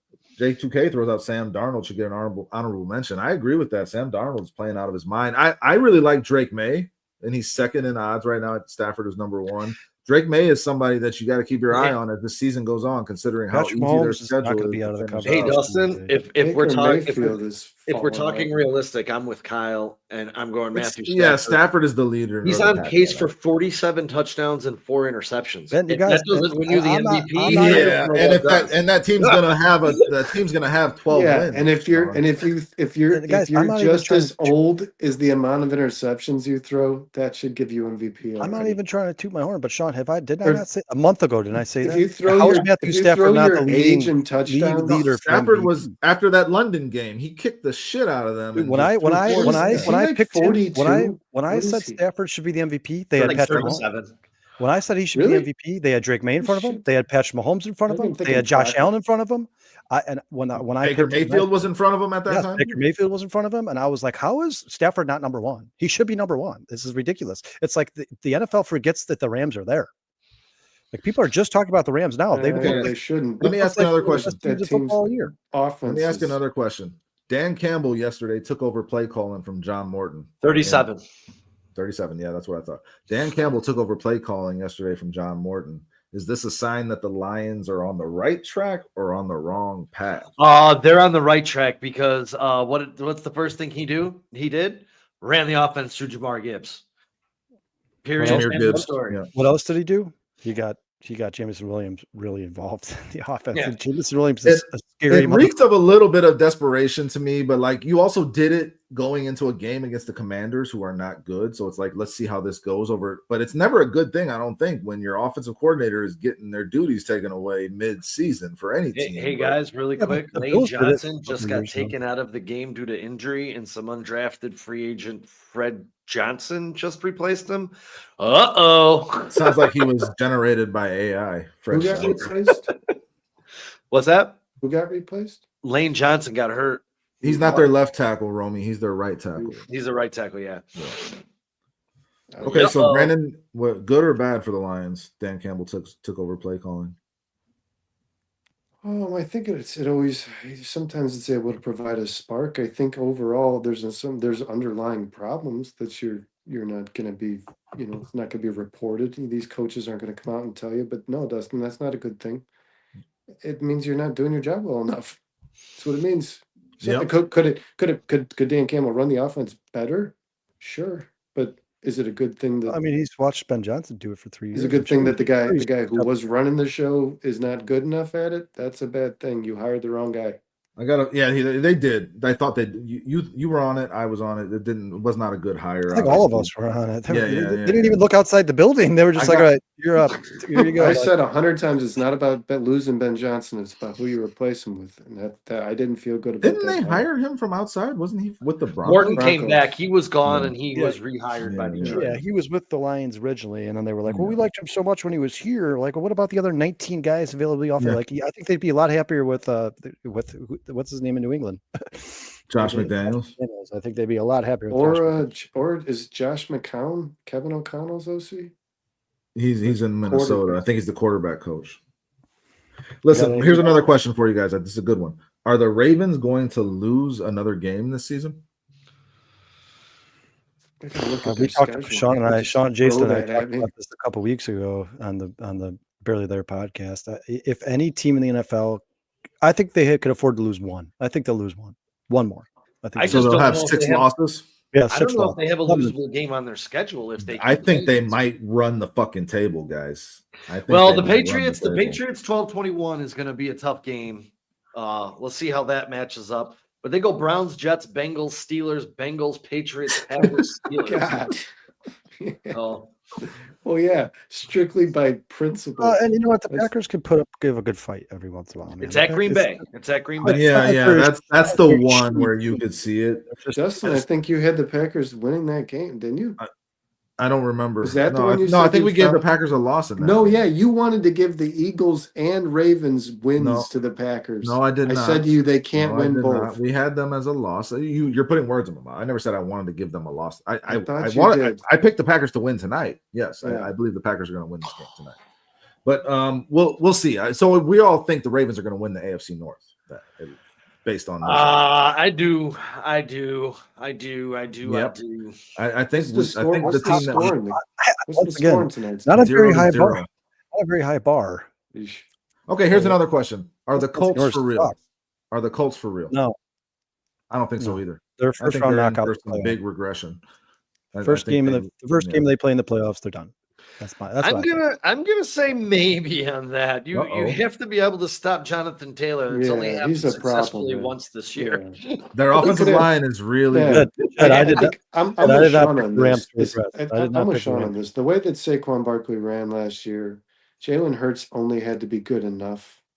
I think Jonathan Taylor's providing the same element to that team. Daniel Jones just needs, and he's got a really, really good receiving core, man. I mean, and Tyler Warren. This offense is. Tyler Warren came up huge. It is loaded with weapons. As long as Daniel Jones can continue, Daniel Jones is doing exactly. You know what Ben Johnson said? We just want Caleb to be a point guard. That's what the fuck Daniel Jones is doing. Yeah, the guy is literally just getting the ball to good players in the good players' hands, and I think that's for real. I don't think that this sample size of Daniel Jones is indicative of what he's going to be for the rest of his career or the rest of the season. Even I think you're going to see some regression. They'll still make the playoffs. But I'll tell you this. Brian Dable was making Jackson Dart look a lot better than Daniel Jones looked in New York. And Jackson Dart's a rookie.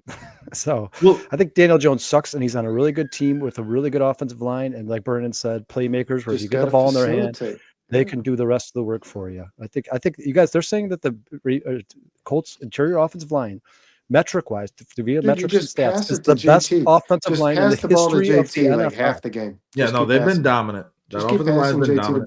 Now, boys, the Colts are going to get tested. They're at Kansas City after their bye. They're losing that. They're losing the Jags. They're at Seattle, Niners and Jags. So they're going to be tested a couple times. They're going to They're going to make the playoffs, but I don't think they're legit. I don't consider them a legit contender. Here, speaking of legit contenders. What's wrong with the Bills, guys? What the fuck is wrong with the Bills? They just beat the Chiefs, and then they come out and get their asses kicked. What's wrong with the Bills, Dustin? Outside of James Cook and Josh Allen, and once you stop the run game, there's nowhere to put the ball. That's the problem with the Bills. They have There's no nowhere to put the separation. ball. Their receivers Yeah, get no separation. Keon At Coleman all. is awful, just absolutely terrible. And so is Elijah Moore. And Khalil Shakir, I like him, but let's face it, guys, his skill set is pretty limited. He's not like some Listen, stud wide receiver who's going to take over a football game. I'm gonna be heavily disagreed with on this, but I said this in a text today, and it felt kind of the way I sent it felt kind of facetious, but I'm being pretty serious. I think Josh Allen is maybe masking a really, really incompetent coaching staff. Well, good I quarterbacks can do don't that. know how good any of those guys actually are. Sean McDermott, Joe Brady, any of them without Josh Allen. I think he masks. I think also he think Josh masks Allen's deficiencies arm, in that I think organization Josh from Allen's top arm to is bottom. slightly above average. Yeah, no, his ability to run. Listen. Has I been think his biggest I think he advantage. masks deficiencies in that organization all the way from the top to the roster. I think the general manager, the coaching staff, I think Josh Allen is good enough to make their mistakes not seem as bad as they are, because you're all right. The GMs, they've done a terrible job at putting talent on that football team, man. They just I agree. haven't done it. And their They defense is haven't done not it very well. good. You saw They've the Miami tried. Dolphins Dustin, you've score pointed on out them over they've and over tried to again. add edge rushers. Big, Sean, huge you've pointed plays. out they've drafted Huge plays. receivers. They just 7-8 don't do it eight. well. I have a question though. How do you hold the Chiefs, who have been dropping points and been dominant, 28, 31, 30, 31, 37. The Bills come in, they hold them to 21 points, and they beat them. Well, they were at home. The Bills were at home. Right? It doesn't matter. The Chiefs are scoring 30 points at home or on the road. It doesn't matter. Yeah, I'm looking at their there's been schedule right weird now. games. No, yeah, that's what I'm saying. Like, I don't know if there is clearly something wrong with the Bills, but I don't think that they should. Here, I'll tell They you just what beat I've the always Chiefs. said. That was a big win for them. And it kind of goes along with what Brandon's I saying. think they're just in a They lack playmakers outside of James Cook. Yeah, and Kincaid got hurt yesterday.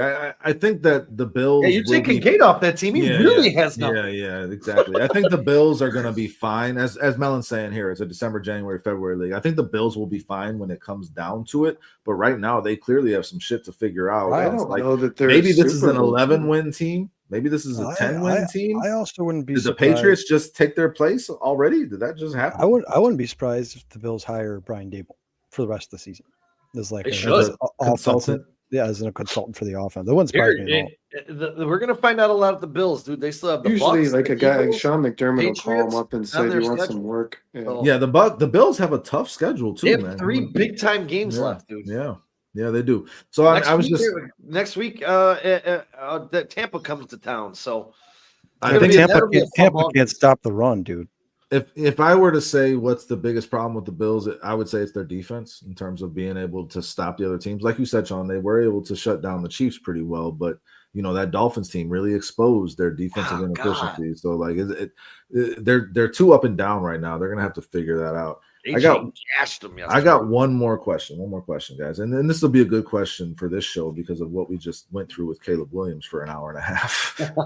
Yesterday, I just wake up in the morning, man, and I'm like on the shitter and I just look at X for a second and like I just did like a throwaway comment. There was one of those like engage bait ones. It was like the 4 receivers. It was like Devontae Smith, JSN, Drake London, and Emeka Egbuka. And it's like one's gotta go.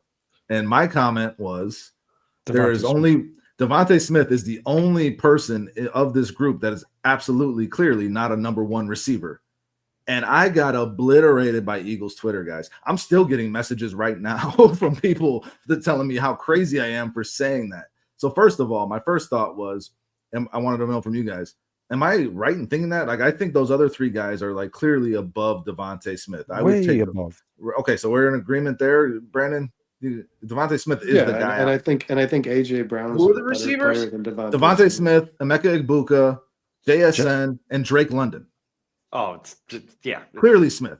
And that's all I was saying. It was just a throwaway comment. Yeah, I make comments on X all the time and get nothing. I got like fucking 70 comments off of this These one. Eagles fans are holding on to the fact that he was the Heisman Trophy winner and he was supposed to be the best receiver in that big draft. in the playoffs, and he's a part of their team. So this is what my next thought was. Like, Eagles fans are super sensitive but they defend their guys to the fucking death. They are relentless. And I feel like Chicago fans are ready to give up on their guys after one bad drive. Do Chicago fans need to be more like Eagle fans in terms of defending their guys? No, absolutely not. Think with your brain, man, not your. Bern and I were driving in the car before that draft, right before that draft, and I looked at Bern. I was like, we were listening to a radio show, and they were like, Devonta Smith's going to be. I'm like, Brennan, Jamar Chase is going to be better than Devonta Smith. Not even a question about it. No question about it. Jamar Chase is going to be way better than Devonta Smith. Way better than Devonta Smith, and I like Devonta Smith. I have nothing against him. I think he's a crucial piece to their offense. I like him too. He's not a number one receiver. He's too small to be. Dude, I have been getting obliterated by Philly Twitter, and I don't think I've really been getting obliterated because I believe I'm right, and I made good points back on a lot of these comments. But like at the same time, I'm kind of jealous of their ability to just defend their guys, like because we do that where we. Well, remember he's barely on pace for 1,000-yard season. He has 2 touchdowns on the season. Emeka Egbuka had 1 yesterday. Drake London had 1 yesterday. JSN had 1. Abuka's on his way to 1,300 receiving yards and 12 touchdowns. Drake London's had 4 touchdowns in the last 2 games. Dude, yeah. You're talking about the fan base that has been pretty regularly voted the worst fan base in football by basically every single poll that's ever done it. So I just needed some perspective, I think, because I got down a rabbit hole here. But at the same time, again, I am a little envious of their ability to defend. Like I can't do that with my guys. Like if I see, like you were doing with Caleb Williams, like I've been doing with Caleb Williams all year. Let me ask you I'm being critical of things he wants. I think he needs to get better at. But at the same time, like let's defend our guys a little more. Justin, is AJ Brown a number 1 receiver in the NFL? No, I would take Drake London over AJ Brown, who is the Eagles. I would take everybody you just said over AJ Brown. The Eagles don't even think that Devontae Smith is a number 1. They went and got a number 1 after they drafted Devontae Smith. So like the logic doesn't make. And then they were like, "Oh shit, we got 2 number 2s." Yeah, I think Drake London is kind of separating himself from the rest of the league. Drake London is an absolute stud. Stud. Yeah, he's clearly the best of that group to me. He is right there. He is the best. He is the best red zone best red zone pass catching target in the NFL over the last 2 years. Dude, I was getting messages saying like Devontae Smith won a Heisman. Devontae Smith did this. Yeah, exactly. It has nothing to do with this conversation. I'm talking about building a number 1 receiver. Your team would trade Devontae Smith for Drake London right now, straight up, if you were being honest. Let's go through them individually, right? Let's go through them individually. Emeka Egbuka is about to have one of the best rookie receiving seasons of any rookie in the history of football.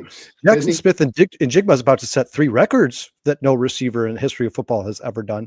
And Drake London has been one of the best receivers in football, and his quarterback play hasn't even really been good. And he has of his 23 touchdowns in his career, 20 of them came from the red zone. He's unstoppable. That's what I want in my number 1 receiver. He's leading the league over that time. Receiver right now. He's leading the league in red zone touchdowns, and I think he's leading by like 6. He's leading by a lot. And I went to the touchdowns on that conversation with these guys, and they're like, "Well, AJ Brown is a better red zone target, and Dallas Goedert, and we got Saquon Barkley and Jalen Hurts." I'm like, okay, so how many number 1 receivers are the 5th option in the red zone on their team? Yeah, like that doesn't make sense. I don't know. And then the thing here, I like this.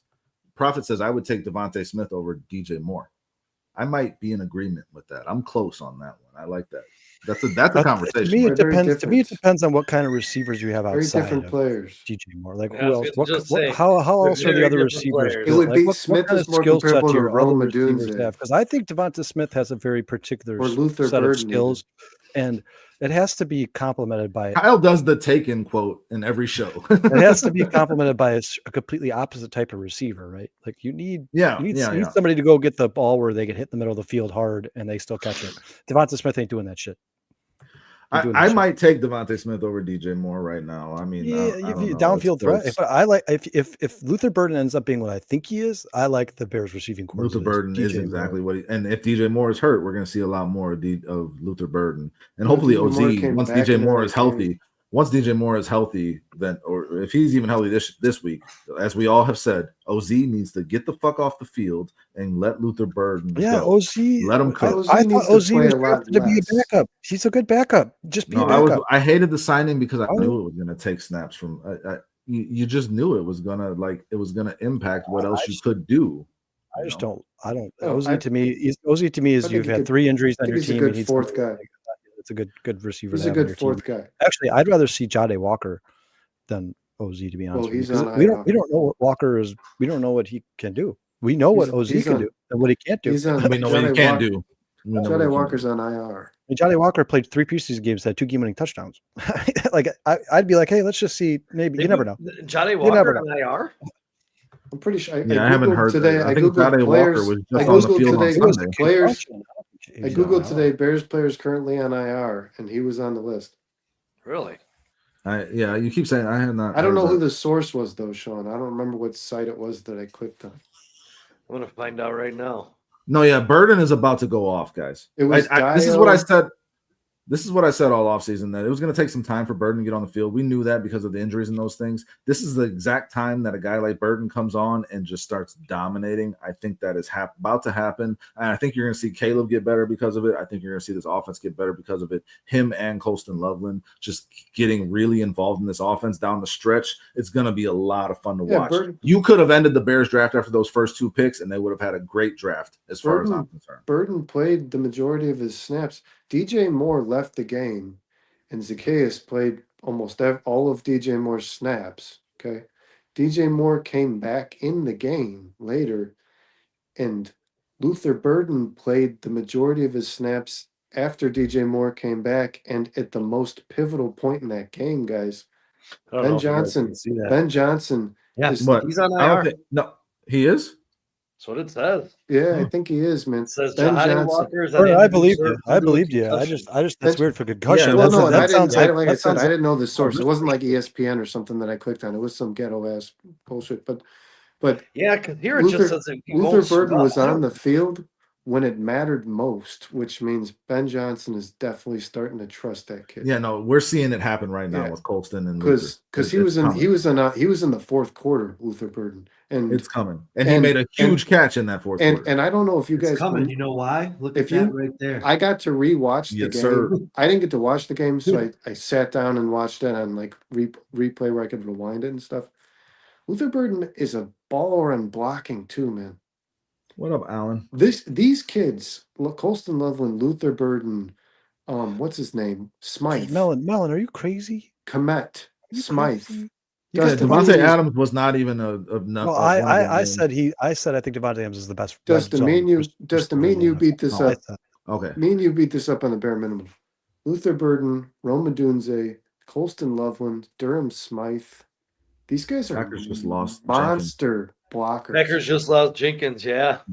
Yeah, they are, Brandon. They are. Smythe made Yeah, a and they've huge already block given on up that 4 sacks. OD touchdown. Luther against the Burden Bengals. too, man. Roma Dunze. When those guys don't have the ball in their hands, they Can I are ask you they're guys- This engaged. team is Can I ask- bought in 100%. Can I to ask this you guys a run game. question real quick about, remember in the offseason, I think Sean was with me. I think you guys agree with me. I don't remember or not, but I know some of the chat did. Would you not be a lot happier right now with Josh Sweat instead of Grady Jarrett, and Deo? Yes. I think it'd be more of what you needed. I mean, the way, obviously, with hindsight, yes, 100%. Josh Sweat Io has, is gone. Josh Sweat has been amazing. Jordan Love just threw an interception or some shit. Sean is He giving just, him like he just teenage he girl. got sacked and just threw the ball up in the air, and the Eagles just got it back. That was awesome. Yeah, I turned the game off because I wanted to focus on this. Oh, 'cause I'm a dude, he's getting Yeah, that's sacked. And tough. just oops, That's tough. oops. Dude, he's We been should probably sacked on hang back. this up, guys. I think he's been sacked on back-to-back plays. No, Listen, I Roman. think this is going to be a defensive, slobber knocker, as Ross used to say, all the way down to the wire here against that team. Hopefully, the Packers get the loss, man.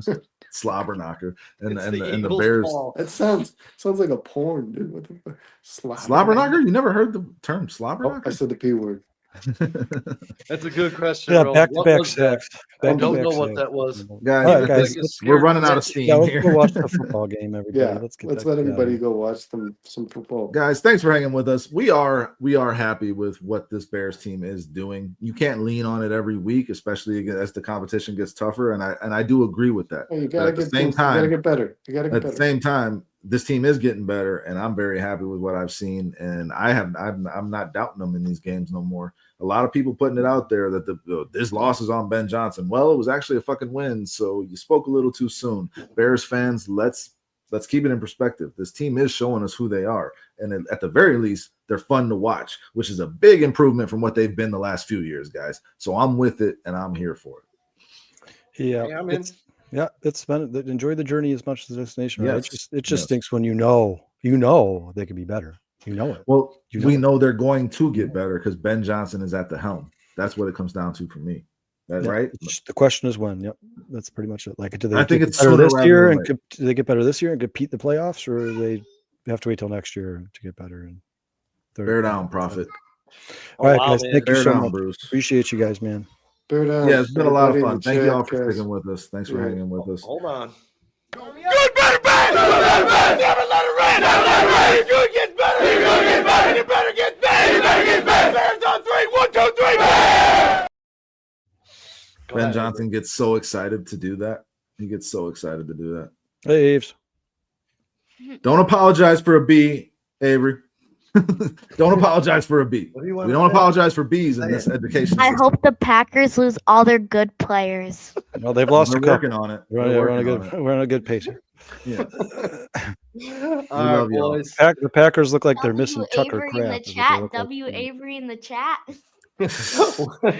We'll see you all Wednesday for the Barely There podcast. And then Thursday for the bare minimum. We'll And be here then all week. Thursday. Bears No, someone preview says shows not coming true. up. Bears Vikings. It's That was gonna a be cool big one. thumbnail, by the way, guys. I nailed that thumbnail.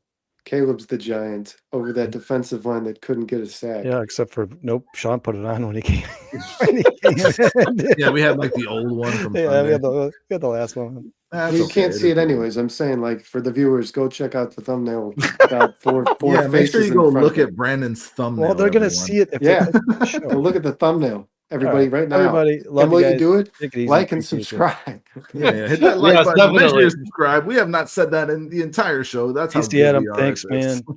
JK or J2K, thanks, man. We Yeah, appreciate hit it. that Thank like you, and everybody. subscribe, guys. Appreciate you. Hit that Bear notification. down. Like, subscribe, and Packers fans. Who's ending this thing? I'm out. Ready? 1, All right. 2, 3, and Bear down.